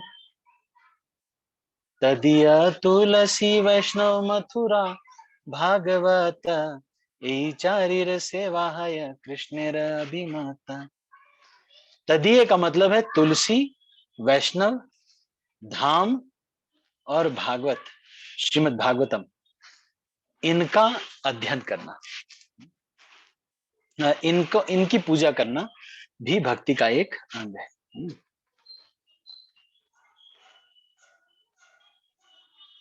तुलसी की सेवा करना भी भक्ति का एक अंग है। तो अगर आपके घर में तुलसी है तो आपको खुश हो जाना चाहिए कि चलो मुझे अवसर मिला है कि मैं भगवान के इस तुलसी की सेवा कर पा रहा हूं। इसके बाद कह रहे हैं कृष्णार्थे अखिल चेष्टा तत्कृपावलोकन, जन्मदिनादि महोत्सव लैया भक्त गण। कृष्ण के लिए, कृष्ण अर्थे सकल चेष्टा, ये भी भक्ति का एक अंग है। इसके बाद क्या है, कृष्ण के लिए ही सारे कार्य करना, ये अखिल चेष्टा, जो भी करो बस कृष्ण के लिए ही करो। अंतिम लक्ष्य उसका कृष्ण ही होना चाहिए। नौकरी करो, जो भी करो, लेकिन अंतिम लक्ष्य उसका कृष्ण ही होना चाहिए। कृष्ण अर्थे सकल चेष्टा, ये भी करना एक भक्ति का अंग है। तत्कृपा अवलोकन, उनकी कृपा की याचना करना, ये भी भक्ति का एक अंग है। इसके बाद जन्मदिन आदि महोत्सव लैया भक्त गण, और भगवान के जो उत्सव हैं जैसे कि रामनवमी है, जन्माष्टमी है, इनको मनाना भक्तों के संग में, ये भी भक्ति का एक अंग है। इसके बाद कह रहे हैं सर्वथा शरणापत्ति कार्तिकादि व्रत, चतुष्ठी अंग परम महत्व। तो कह रहे हैं कि भगवान को समर्पित करना 100% है ना, नहीं करना, सर्वथा शरणापत्ति भी भक्ति का एक अंग है। कार्तिक आदि व्रत रहना, तो अभी कुछ दिन में 4 चतुर्मास आएगा तो आप लोग व्रत रहेंगे। कार्तिक कार्तिक इत्यादि का व्रत रहना भी भक्ति का एक अंग है। चतुष्ठी अंग ए परम महत्व।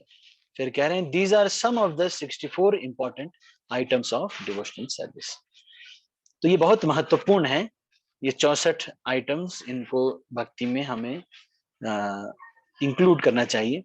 इसमें से चैतन्य महाप्रभु ये कह रहे हैं साधु संग नाम कीर्तन भागवत श्रवण, मथुरावास श्री मूर्तिर श्रद्धया सेवन, सकल साधन श्रेष्ठ यही पंचांग, प्रेम जन्माए यही पंचेर अल्प संग। लेकिन कह रहे वैसे तो सभी साधन श्रेष्ठ हैं, लेकिन ये जो 5 हैं, भक्तों का संग करना, भगवान के नाम का कीर्तन करना, श्रीमद् भागवत का अध्ययन करना, धाम वास करना और विग्रह की पूजा करना, ये बहुत बलशाली है। मतलब इनको थोड़ा सा भी करने से बहुत आध्यात्मिक बल मिलता है। तो ये 5 अंग जो हैं भक्ति के बहुत महत्वपूर्ण हैं। फिर क्या कह रहे हैं?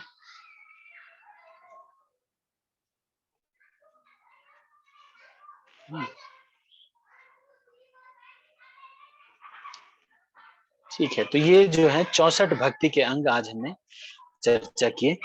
इसी के साथ हम आज की चर्चा को विराम देते हैं। आज हमने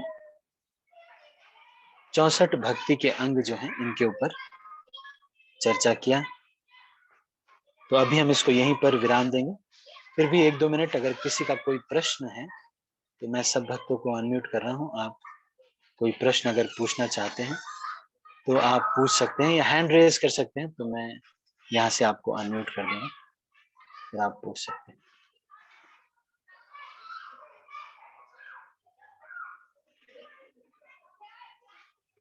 किसी का यदि कोई प्रश्न हो या कोई टीका टिप्पणी या कुछ कहना चाहते हैं तो अभी हमारे पास समय है, हम इसको कर सकते हैं।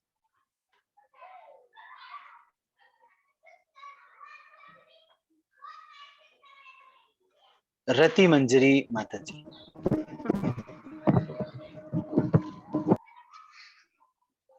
एक मिनट, मैं आपको अनम्यूट करता हूँ। रति मंजरी माता जी, रति मंजरी माता जी, मैंने कमांड जी, किया है। हरे कृष्णा प्रभु जी, दंडवत प्रणाम। प्रभु जी, जैसे अभी आप बता रहे थे ना कि हमें भगवान के लिए कुछ त्याग करना चाहिए, और फिर लेकिन अगर हमें गुरु बोलते हैं खाने के लिए तो खा लेना चाहिए। जैसे आपने उदाहरण दिया था कि किसी को गुलाब जामुन बहुत पसंद है, तो अगर वो उन्होंने छोड़ा भगवान के लिए कि मैं गुलाब जामुन नहीं खाऊंगा, लेकिन गुरु आके बोले नहीं नहीं खाओ खाओ, तो फिर वो वैसी स्थिति में वो क्या मतलब कैसे उसको इसको हम कैसे समझ सकते हैं प्रभु जी?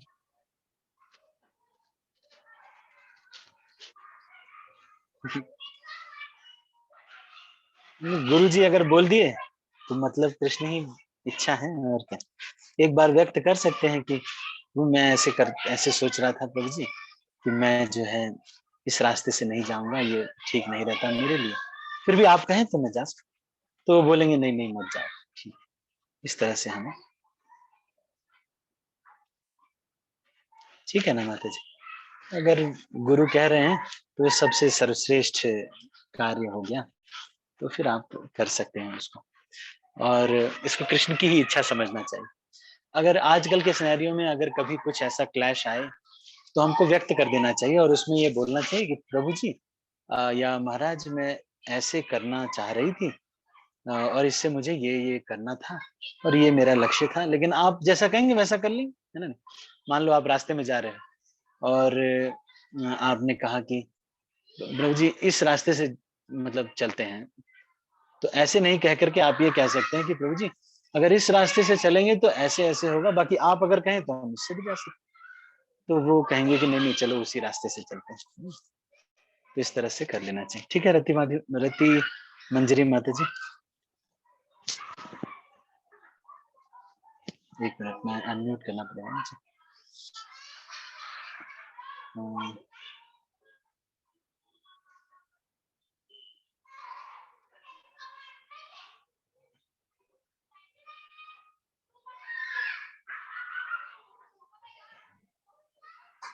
जी प्रभु जी, ठीक है थैंक यू माता प्रभु जी। जी। जी वही हमें समझना पड़ेगा ना कि ये भी भगवान की मर्जी है, तो हम अपने व्रत को तोड़ सकते हैं फिर, इसका मतलब। हाँ, जैसा गुरु जी कहें जी उनसे जी, पूरा व्यक्त करके, जैसा गुरु जी कहें वैसा। ठीक है प्रभु। थैंक यू प्रभु, ठीक है, दंडवत प्रणाम। Thank you. अच्छा, राजेंद्र प्रताप प्रभु, आपका कोई प्रश्न है? हरे कृष्णा प्रभु जी, दंडवत प्रणाम। धन्यवाद प्रणाम प्रभु जी। प्रभु जी, इतनी अच्छी तरीके से आपका समझाने के लिए प्रभु जी बहुत बहुत धन्यवाद। और प्रभु जी, हम लोग तो बद्ध जीव हैं, और आपके चरणों में रह के प्रभु जी अब हम लोग थोड़ा थोड़ा कुछ ना कुछ तो सीख पा रहे हैं प्रभु जी। यही आपका आशीर्वाद प्रभु जी चाहते हैं कि आप लोगों के चरणों में इसी तरीके से बने रहें, और भक्ति में कभी पतन ना होने पाए प्रभु जी। ऐसे ही आपके चरणों में प्रभु जी हम लोगों का दंडवत प्रणाम। हरे कृष्ण। राजेंद्र प्रसाद प्रभु बहुत विनम्र है आप हैं, इस वजह से आप ऐसा जो अनुभव करते हैं। मैं भी आपके जैसा इच्छा आए मेरे अंदर, ऐसी कामना करता हूँ। ठीक है, अच्छी हरे बात। कृष्णा प्रभु जी, दंडवत प्रणाम। हरे कृष्ण, नमस्कार। विनोद कुमार चंदियाल प्रभु जी कुछ कहना चाहते हैं? हरे कृष्ण प्रभु जी, दंडवत प्रणाम। दंडवत प्रणाम प्रभु जी। प्रभु जी, मैं ये बोल रहा था कि हम इतने दिनों से ये सुनते हैं और चलो प्रयास भी करते हैं, सुबह उठ रहे हैं, जैसे आनंद प्रभु जी ने सब लोगों का जो साधना है उसको भी बहुत इम्प्रूव हुआ है सब लोगों का, लेकिन फिर भी जैसे सब लोग चाहते तो यही है कि हमें कृष्ण प्रेम मिले। और तो मैं ये जानना चाहता हूँ कि हमारे मन में इच्छा तो है, लेकिन वो कहीं ना कहीं वो हो नहीं रहा है, मतलब जैसे जैसे होना चाहिए। भक्त के चरित्र के बारे में आप बताते हैं कि भक्त कैसे होते हैं, तो वो सब हमारे अंदर क्यों नहीं आ पाता है? आप प्रयास तो करते हैं, इच्छा भी रखते हैं, लेकिन वो हो नहीं पा रहा है। तो ये क्यों नहीं हो पाता है? क्या कमी रह जाती है, या अपराध करते हैं, या क्या क्या कारण है कि ये जो आप सिखाते हैं, या जो जिस इंटेंसिटी पे हमें जिस स्पीड से हमें प्रोग्रेस करना चाहिए, वो प्रोग्रेस क्यों नहीं होती? हरे कृष्ण प्रभु जी, धन्यवाद। हरे कृष्ण, बड़ा अच्छा प्रश्न पूछते हैं प्रभु जी। तो ये बात तो सही है, लेकिन भक्ति जो हम आगे बढ़ते हैं, ये ऐसा नहीं होता कि एक कुछ चमत्कार सा हो जाएगा। जैसे हम रास्ते में कभी आगे बढ़ते रहते हैं, तो एक माइलस्टोन आता है। माइलस्टोन पे ये लिखा होता है कि जो है दिल्ली अभी 200 किलोमीटर है। थोड़ी देर बाद माइलस्टोन आता है, दिल्ली अभी 80 किलोमीटर है। तो इस तरह से भक्ति में जो हमारे थर्मोमीटर्स हैं, वो है कितना हमारी आसक्ति भगवान में बढ़ रही है, भगवान के कार्यों में, और कितनी अनासक्ति माया के कार्यों में आ रही है। तो लेकिन एक भक्त जब अपने आप को देखता है, तो उसको ये लगता है कि मेरे अंदर तो ये सब नहीं आ रहा है। ये आपकी विनम्रता है। लेकिन आप देखो, अगर बहुत दिन पहले से अगर आप अपने आप को देखो, तो क्या इस तरह 2 घंटे कभी कोई लेक्चर सुनते थे आप? कभी नहीं सुनते थे। अगर कोई कहता था 2 घंटे टाइम देने के लिए, तो आप कहते थे अरे हटो, मेरे पास टाइम नहीं। लेकिन आज आप 2 घंटे सुन रहे हो, कितना परिवर्तन आ गया है। हर दिन 2 घंटे हरि नाम सुन रहे हैं, हर दिन भोग लगा करके प्रसाद ले रहे हैं। ये परिवर्तन नहीं तो और क्या है? इसका मतलब ये है परिवर्तन तो आया है। और लेकिन आपके अंदर ये विनम्रता है, इस वजह से आप ये कह रहे हैं कि हमारे अंदर कुछ परिवर्तन दिख नहीं रहा है। लेकिन परिवर्तन आया है ना? और यही जो कार्य है, कई बार ऐसा फेथ हमारे मन में वो आता है कि पता नहीं आगे बढ़ रहे होंगे कि नहीं बढ़ रहे होंगे। तो हमारे जो स्पिरिचुअल गाइड हैं, उनसे पूछना चाहिए, am I growing in Krishna consciousness? वो बताएंगे कि हाँ, आप बढ़ रहे हैं। और ये अच्छा है, ऐसा फीलिंग आना अच्छा है कि हम जो है कोई क्वालिफाइड नहीं है। देखो हमारे अंदर कुछ भक्ति बढ़ नहीं रही है, वो सारे गुण हमारे अंदर आ नहीं रहे हैं। या कभी किसी भक्त को अगर हम देखते हैं कि वो ऐसे आचरण कर रहे हैं, तो भी हमको ये समझना चाहिए कि अलग अलग लोगों का अलग अलग बैकग्राउंड होता है। तो कुछ लोगों को, जैसे बर्तनों में दाग होते हैं ना, कुछ दाग ऐसे होते हैं बस एक बार स्वाइप करने से खत्म हो जाते हैं। कुछ को लेके घिसो, तो हम शायद, मेरे ख्याल से मैं तो वही वाला शायद गंदा वाला दाग होऊंगा, जिसको बड़ा घिसना पड़ता है। गुरुजी लोग लगे हुए हैं, ये प्रभु जी वो से सन्यासी महाराज सब लोग लगे हुए हैं घिस घिस के, लेकिन हम अभी तक शुद्ध नहीं हो पाए। तो शायद हमने पिछले पिछले कई जन्मों में बहुत गंदगी इकट्ठा की होगी।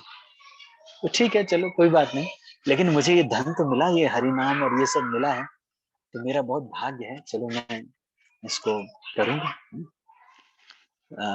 ठीक है प्रभु जी, थोड़ा आशाबद्ध रहना भक्ति का एक ना, भक्त के 26 गुणों में से एक है। हाँ, ये बात सही है कि कभी कभी ये लगता है, तो ये अनक्वालिफिकेशन इज द क्वालिफिकेशन, है ना विनोद प्रभु जी?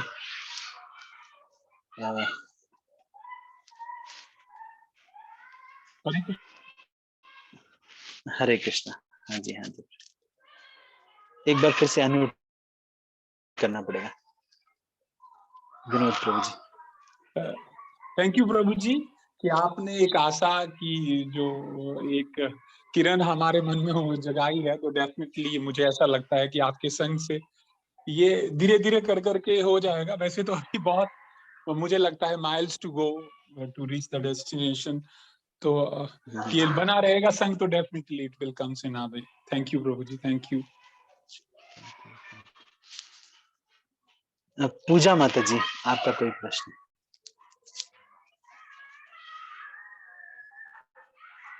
पूजा माता जी, आपका कोई प्रश्न है? पूजा शर्मा माता जी। अच्छा, अनम्यूट। हेलो ना, हरे कृष्ण प्रभु जी। प्रभु जी, हरे कृष्ण। आज मैंने पहली बार ही ज्वाइन की है आपकी क्लास ना। अभी हमें लिंक मिला है, अच्छा, हम कोटा साथियों में। और प्रभु जी, क्या अच्छा, ये जो मॉर्निंग प्रोग्राम्स हैं इनकी रिकॉर्डिंग मिल सकती है? हाँ हाँ, ये सब मिल जाएगा। आप ये नंबर जो है दे दीजिएगा। तो अच्छा। आप किससे वहां पे अपूर्व दामोदर प्रभु से जुड़े हैं? अशोक प्रभु से? प्रभु जी, आपको प्रभु जी किसने मुझे यहाँ पता का नहीं है। लिंक दिया? अभी यहाँ यहाँ पे कांचीपुर में प्रोग्राम हुआ था, वहाँ पे आनंद प्रभु जी आए थे शिमला से ना। वो ये अच्छा, जूम आईडी देके गए थे, पैम्पलेट्स दिए थे उन्होंने, तो उसी के थ्रू मैंने आज ज्वाइन किया है ये। अच्छा, ठीक। अभी बहुत हम ऐसे। भाग्यशाली हैं आप माता जी, हाँ जी प्रभु जी। आपको ये नाव मिल गई है। ठीक है, तो ये जी हमारे एक प्रभु जी हैं, हमारे वरिष्ठ भक्त हैं विष्णु गौर प्रभु, वो आपको जी ग्रुप्स में ऐड कर देंगे और आपको जो है वो कर देंगे। तो जी उनका प्रभु। नंबर मैं जो है इसमें डाल देंगे, है ना? तो आप जो है उनका ये आप चाहें तो ये नंबर आप नोट कर लीजिए, इसमें आप अपना भेज दीजिएगा। मैं एक नंबर भेज रहा हूँ। हाँ जी प्रभु जी, बता दीजिए। तो इस नंबर को आप सेव कर लीजिए जी। और इसमें आप डिटेल्स भेज दीजिएगा। हाँ जी। तो मैं आपको ग्रुप में भी ऐड कर दूंगा जी। और फिर प्रभु जी आपको सारे लेक्चर्स और इन सब के ग्रुप्स में ऐड कर देंगे। जी प्रभु, नंबर बता दीजिए। ठीक है, वेलकम माता जी, आपका बहुत बहुत स्वागत है। हाँ हाँ, जी। ठीक। ठीक है प्रभु नंबर जी, चैट में धन्यवाद। मैंने डाला है, okay Prabhu ji, thank you जी। थैंक चैट में आप देख सकते हैं। ठीक है, यू जी, धन्यवाद। ब्रजेश ओके। लता माता जी, आपका कोई प्रश्न है? हरे कृष्णा प्रभु जी, दंडवत म्यूट कर प्रणाम। लीजिए माता हरे कृष्णा जी। हरे प्रभु जी, कृष्णा, दंडवत दंडवत प्रणाम। प्रणाम। प्रभु जी, मेरा कोई दंडवत प्रणाम। प्रश्न, हाँ जी माता जी। प्रभु जी मेरा ऐसा कोई प्रश्न नहीं है, पर मेरा इच्छा कर रही है, मैं सोच रही हूँ कि प्रभु जी कुछ हम जैसे मुझ जैसी बद्ध जीव का कभी उद्धार हो जाएगा। ये तो हमें कोई गुण नहीं है, आपने जितने बताए। और ये दूसरा ऐसा प्रभु जी ये है, दूसरा प्रश्न ये है प्रभु जी कि जैसे हम अभी नरसिंह चतुर्दशी के दिन टेम्पल गए थे, तो उस दिन हमने व्रत रखा, तो वहाँ के जो ब्रह्मचारी थे उन्होंने हमको अन्न प्रसाद दे दिया। जैसे हम पहले तो उनका व्रत का ही प्रसाद बना था, तो वो हमने खा लिया प्रभु जी। उनसे हम कुछ कह नहीं सके उनके आगे, तो ये मतलब व्रत हमारा खंड हो गया, क्या हुआ प्रभु जी? थोड़ा हाँ, चल उस दिन गलती हो गई तो कोई बात नहीं। उस दिन एकादशी प्रसाद ही रहता है, तो इसलिए चलो वो उनको भी ध्यान नहीं रहा होगा, उन्होंने कर दिया होगा, दे दिया होगा अन्न प्रसाद। उन्होंने सोचा होगा महाप्रसाद है, ये तो जानती होंगी, कल ही खाएंगी, लेकिन आपने उसी दिन खा लिया होगा, तो इसमें कोई समस्या नहीं है। आगे से आप ध्यान रखना कि जिस दिन व्रत रहे उस दिन बहुत क्लैरिफाई करके ही करें, है ना, चीजें। ठीक है माता जी। जी प्रभु जी। प्रभु ठीक है, जी वही और आप पूछ रहे थे कि मेरा उद्धार होगा या नहीं होगा? तो आप हाँ, तो कुछ बहुत सारे फर्क पड़ लोगों का जाएगा। उद्धार करेंगे माता जी। ये जो इस्कॉन जो संस्था है और ये सब भक्त लोग जो हैं, इसमें सब भक्त लोग सब अपने आप में ब्रह्मांड तारिते शक्ति धरे जने जने। ये जो हम सब वैष्णव हैं चैतन्य महाप्रभु के मूवमेंट में, ये एक एक भक्त एक एक ब्रह्मांड को तारने की शक्ति रखता है। तो आप जो ये ट्रेनिंग ले रहे हैं, आनंद प्रभु जी से श्रवण कर रहे हैं, आपको इतना शक्ति प्रभु जी के आदेशों का पालन करके और सब ये वैष्णव भक्तों के संग में रह करके इतनी शक्ति होगी कि एक पूरे ब्रह्मांड को तार सकते हैं, है ना? नहीं, वो तो तो ठीक आप है इसके प्रभु लिए जी, मेरे में निश्चिंत कोई रहिए। आप ठीक है प्रभु जी, ठीक चलो प्रभु, कोई ठीक। बात नहीं। हरे ओके। कृष्णा प्रभु जी, धन्यवाद हरे प्रभु जी, कृष्णा, जय। दंडवत प्रणाम। हरे कृष्णा। और पूनम माता जी, अशोक प्रभु।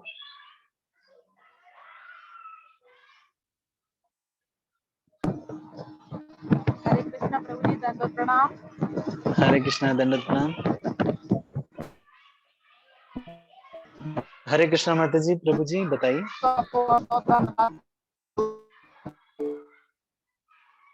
आ रही हरे प्रभु जी? कृष्णा। हाँ हाँ आ रही है, पर कट रही आवाज है आ रही आवाज, प्रभु जी? थोड़ी थोड़ी कट रही है आवाज। अच्छा, ठीक है, कह रहे हो। पहले प्रभु जी आपको धन्यवाद की। और जी मेरा प्रश्न तो आवाज नहीं सुनाई है दे रही। वैष्णव। हरे कृष्णा प्रभु जी। आवाज बहुत क्लियर नहीं है माता जी, इसलिए सुन नहीं पा रहे हैं। समझ में नहीं आ रही प्रभु जी बात? बहुत टूट टूट के आ रही, थोड़ा बहुत प्रश्न समझ समझ में नहीं आ आ रहा रही है प्रभु लेकिन। जी? हाँ जी, फिर से बोलिए, प्रभु जी प्रयास प्रश्न करेंगे। ये था, अगर समझ में आ जी प्रभु जी, ये प्रश्न था कि जैसे मंदिर में जाते हैं तो वहाँ जो वैष्णव होते हैं, पहले वैष्णव विग्रह को प्रभु जी। मंदिर में जाते समय सबसे पहले हरे बाहर ही कृष्णा। प्रणाम कर लेना चाहिए। ठीक है माता जी, आप जो कह रहे हैं मैं समझ गया, म्यूट कर लीजिए। तो पहले वैष्णवों को प्रणाम करना चाहिए या पहले जो है इनको प्रणाम करना चाहिए, भगवान को? तो जब आप मंदिर में जाएंगे तो सबसे पहले वांछा कल्पतरुभ्यश्च करके मंदिर के गेट पे ही सभी उपस्थित वैष्णवों को प्रणाम करना चाहिए। उसके बाद फिर मंदिर में अंदर जाना चाहिए, श्रील प्रभुपाद को प्रणाम करना चाहिए। उसके बाद फिर जो विग्रह हैं वहां जा करके उनको प्रणाम करना चाहिए। ठीक है माता जी, ऐसे सिस्टम है। पूनम माता जी। ठीक है प्रभु जी, धन्यवाद प्रभु जी। हरे कृष्णा। ठीक ठीक है प्रभु जी, हरे कृष्ण, धन्यवाद, धन्यवाद, प्रणाम प्रभु जी। ओके हरे कृष्णा। राम जी। रिंकू माता जी, आपका कोई प्रश्न है? हरे कृष्णा प्रभु जी, दंडवत प्रणाम। धन्यवाद राम माता जी। प्रभु जी, ये भक्ति के 64 अंग 64 जो पार्ट आपने बताए, इसमें 9th पार्ट है, 9th नहीं सॉरी 10th। कुछ चीजें पूजनीय है, जैसे गाय, वट वृक्ष और कृष्ण भक्ति, है ना? तो कृष्ण प्रभु जी भक्त, आप, हाँ। हाँ जी, कृष्ण भक्त, हाँ जी। तो प्रभु जी इसमें आपने एक वर्ड यूज किया है, गौण। हाँ गौण, हाँ गौण, यस प्रभु जी, गौण शब्द किया है। तो प्रभु जी हाँ। गौण शब्द नहीं समझ आया, गौण क्या बताया आपने? अच्छा अच्छा, तो इसका मतलब ये है कि कुछ इसमें जो सिद्धांत हैं, सबसे पहला तो ये है कि हमको गुरु जैसा आदेश करें वो सबसे सर्वोपरि होता है। इसमें से मुख्य जो है जैसे शरणापत्ति है या शरणागति है, ये सब मुख्य अंग है। और कुछ एक गॉड हैं, मतलब आप कर पाए तो ठीक, कभी अवसर मिल गया और कोई वरिष्ठ, कोई स्पेशल सेवा के लिए इन जो गौण हैं उनको कॉम्प्रोमाइज भी किया जा सकता है। जैसे मान लो कोई अ, अश्वत्थ का वृक्ष है ना, लेकिन आपको कहा जाता है कि अश्वत्थ पूजनीय है, लेकिन आपको कहा जाता है कि जा करके वहां से पत्ते तोड़ के लाइए, या फिर कुछ इंपॉर्टेंट है तो फिर उस समय पे उनसे क्षमा मांग करके या फिर उनसे आग्रह करके ये कर लेना चाहिए। तो कुछ सिद्धांत जो है गॉड है, मतलब इतना they are not too strict to be इसके अलावा और कुछ है ही नहीं, या फिर कोई व्यक्ति बस इसी में लग जाए, बस गाय सेवा में ही लग जाए, माला वाला छोड़ दे, तो ये नहीं है गुरु के आदेश के अनुसार। पर ये भी भक्ति है, मतलब अगर कहीं गाय में दिखती है आप प्रणाम करते हैं, या गाय की सेवा कोई किसी के घर में है वो करता है, तो ये जो है भक्ति है। ठीक है माता जी। ठीक है प्रभु जी, ठीक है प्रभु जी, thank you so much. Okay thank you so much. Kanta Draupadi माता जी का कोई प्रश्न है माता जी? कांता द्रौपदी माता जी। हरे कृष्ण विजय, दंडवत प्रणाम भाई। धन्यवाद। Thank you for the wonderful lecture प्रभु जी, बहुत अच्छा लेक्चर था। प्रभु जी मेरा प्रश्न था कि मतलब भक्ति में हम उत्साह कैसे बना के रखें? जैसे जैसे 3 प्रकार के क्लेशों के अंडर हम रहते हैं, कभी कोई किसी प्रकार का क्लेश विचलित करता है, कभी किसी प्रकार का। तो थोड़ा जो आपने बताया लेक्चर में कि संभाव रहना चाहिए दुख में भी और सुख में भी। सुनते तो हैं प्रभु जी, बट वो इम्प्लीमेंट नहीं हो पाता, विचलित होते ही हैं और भक्ति भी थोड़ी लूज हो जाती, डाउन चली जाती है जब कुछ मतलब फेस करते डिफिकल्टीज मटेरियल वर्ल्ड में। तो फिर उसमें कैसे सुनते हैं बट इम्प्लीमेंट नहीं हो पाता और उत्साह मतलब एक जैसी अच्छे से चलती रहे भक्ति, वो कैसे हो सकता है?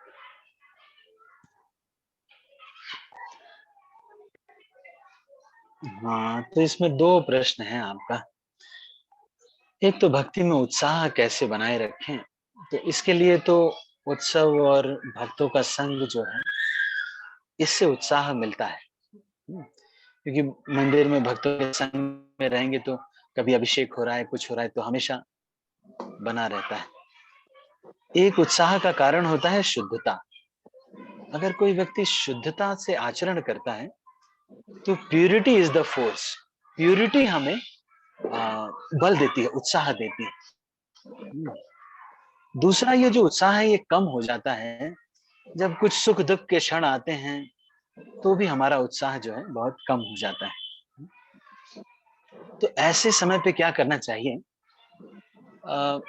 ऐसे समय पे इन जो सुख दुख, आन्विक शिकिया शोक मोह दंभम महदुपास्या योगांतरायान मौने ना, कह रहे हैं कि ये जो सुख दुख है कुछ तो ऐसे हैं जो परमानेंट है, तो अब क्या करेंगे हम?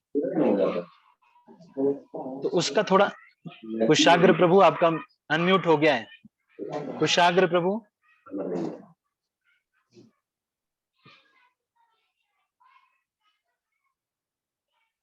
तो ऐसे भक्तों का संग करने से, प्यूरिटी को मेंटेन करने से उत्साह बढ़ता है।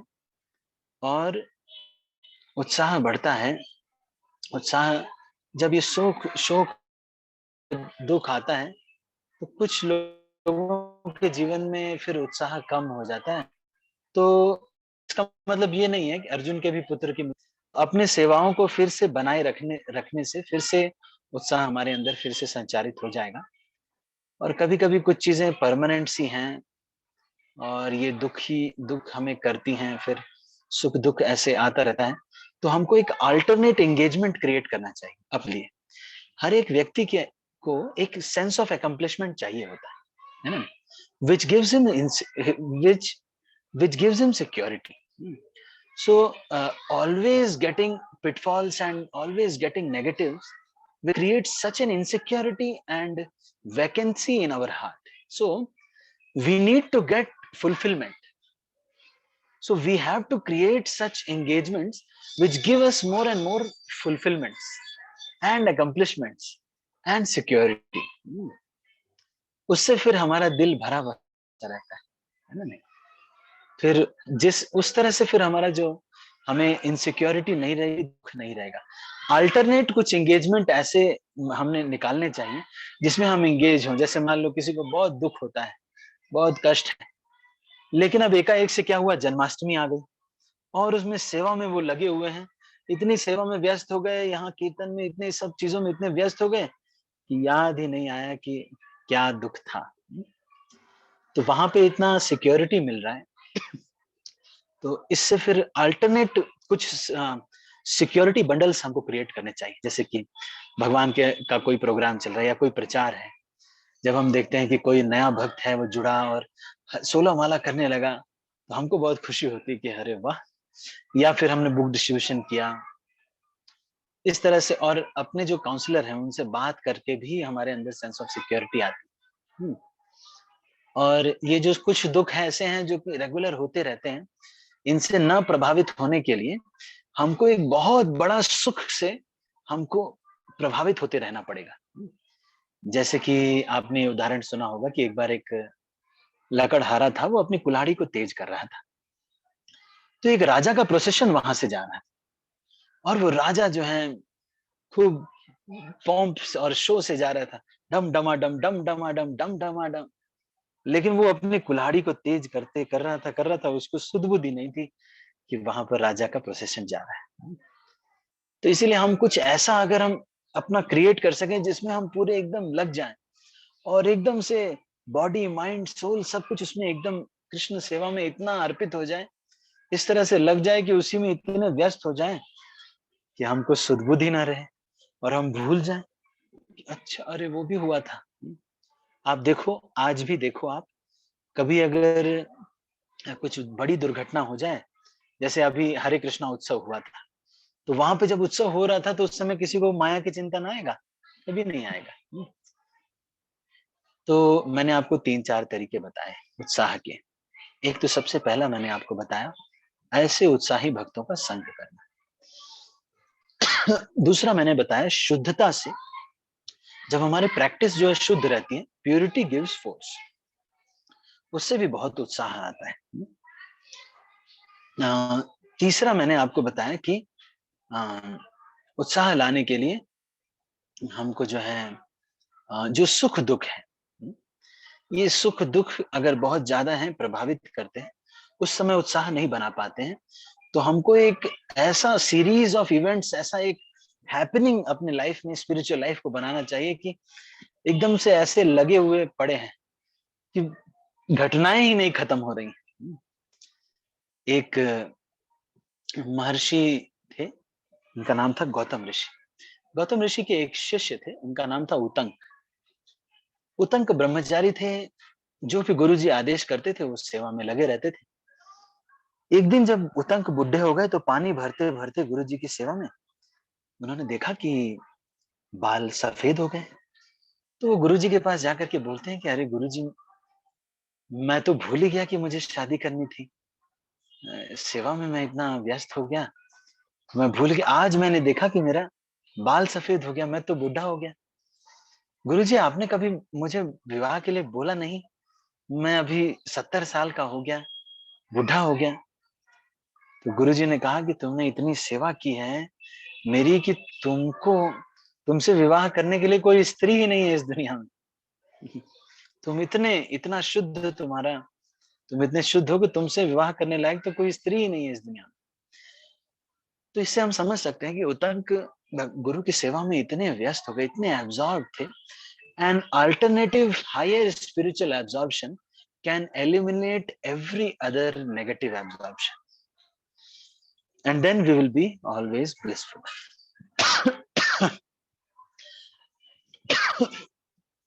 है ना माता जी, कांता द्रौपदी माता जी, हरे कांता कृष्णा द्रौपदी प्रभु जी, माता जी। दंडवत प्रणाम प्रभु जी। Yes thank you so much प्रभु जी। इतना अच्छा, मतलब बहुत अच्छा लगा ये सॉल्यूशन जो आपने दिया 3, तो वो सुन के, और मैं प्रयास करूंगी कि इसको इम्प्लीमेंट कर सकूं प्रभु जी। ठीक है, हरे कृष्ण। गीतिका माता जी, कोई प्रश्न है? गीतिका माता जी। हरे कृष्णा प्रभु जी, धर्म प्रणाम। सबसे पहले तो प्रणाम। Thank you so much for a wonderful lecture. बहुत ही अच्छे से आपने बहुत कम टाइम में हमें सारे 64 अंग आपने एक्सप्लेन किया और बहुत अच्छे से एक्सप्लेन किया। यदि बस थोड़ा सा मैं लास्ट का मेरा थोड़ा सा छूट गया, जो आपने 5 सर्वश्रेष्ठ जो बताए हैं, क्या एक बार आप रिपीट कर दें जी? भागवत श्रवण, नाम कीर्तन, धाम वास, श्री विग्रह आराधन, वैष्णव सेवन, नाम संकीर्तन। भागवत श्रवण, धाम वास, नाम संकीर्तन, श्री विग्रह आराधन, साधु संग। Thank you so much. इतना जो है, ये 5 जो है, ठीक है। थैंक यू सो मच प्रभु जी। हरे कृष्ण प्रभु जी, धन्यवाद। ठीक है, थैंक यू धन्यवाद प्रणाम। लाल सिंह प्रभु, आपका कोई प्रश्न?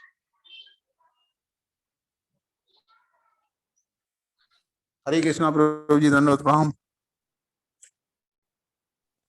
हरे कृष्णा प्रभु जी, धन्यवाद प्रणाम।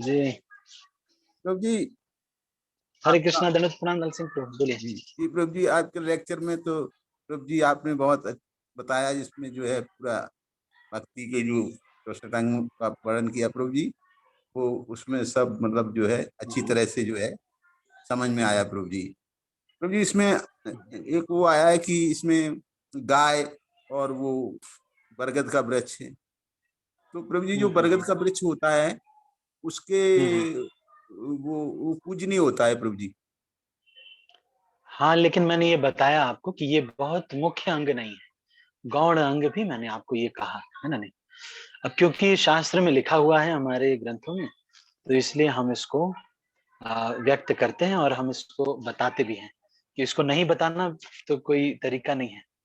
लेकिन ये है कि ये बहुत ज्यादा ऐसा नहीं कि जा रहे हैं बरगद के वृक्ष में बार बार वहीं पे प्रणाम कर रहे हैं, बरगद वृक्ष ही खोज रहे हैं सब जगह, या गाय सेवा नहीं कर पा रहे हैं तो गाय ही खोज रहे हैं सब जगह, ऐसा नहीं।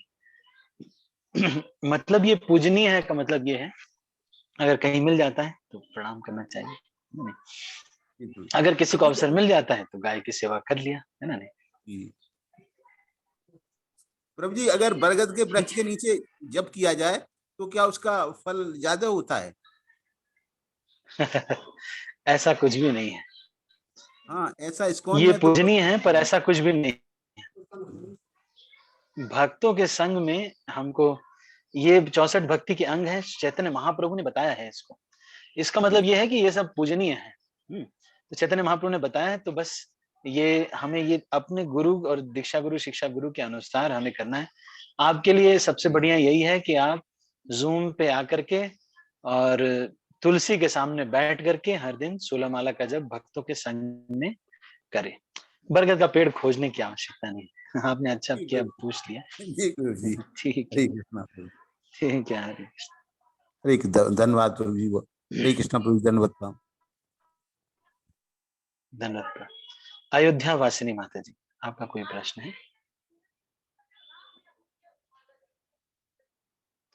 अयोध्या वासिनी माता जी।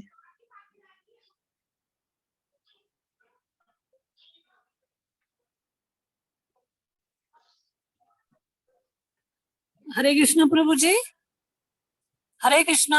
हरे कृष्णा माता जी। अब आ गई हरे कृष्णा। अब आ रही है आवाज? हाँ जी, आ रही है आवाज। बताइए बताइए। जी जी, धन्यवाद, प्रणाम प्रभु जी। प्रभु जी, आप बहुत अच्छे से सुना रहे हैं, बहुत अच्छा लग रहा है। और ऐसे कुछ ही कर पाते हैं हम तो, और कुछ अनजाने में हो जाती हैं, जो अनजाने वाली आज आपने बता दी है, तो बहुत अच्छा लगा कि हम ऐसा करते हैं, तो हमने अच्छा ही किया है। तो प्रभु जी आपने बताया, बहुत अच्छा लगा। और मेरा एक क्वेश्चन है प्रभु जी। प्रभु जी, हमारे बिल्कुल ही घर के सामने ही बरगद का पेड़ है, बरगद का पेड़ है जी। तो अड़ोसी पड़ोसी या दूर से आके इसको, आज बड़मावस है ना प्रभु जी, तो वो पूजने के लिए आते हैं, तो क्या पूज लेने देना चाहिए उनको?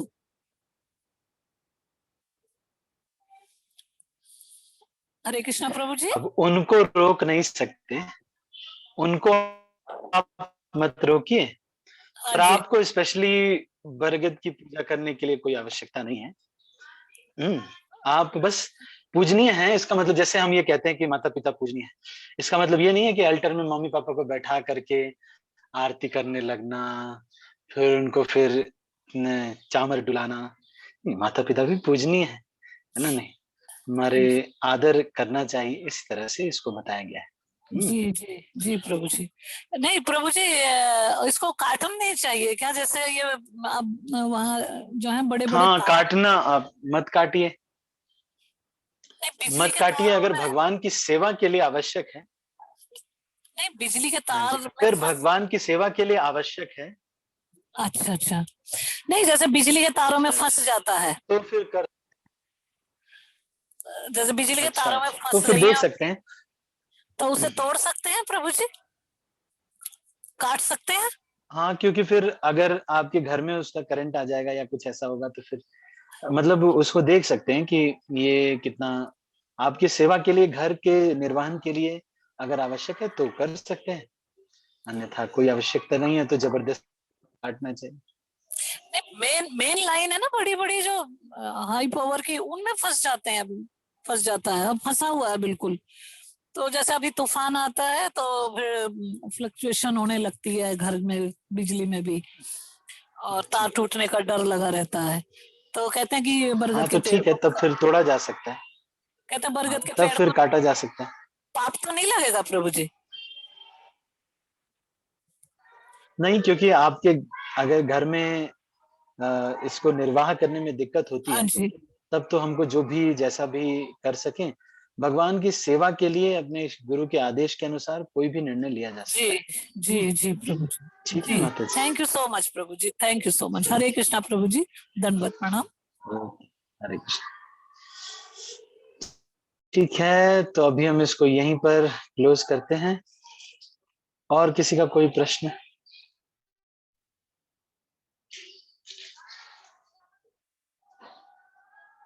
ठीक है, thank you so much. Hare Krishna. मैं सब भक्तों को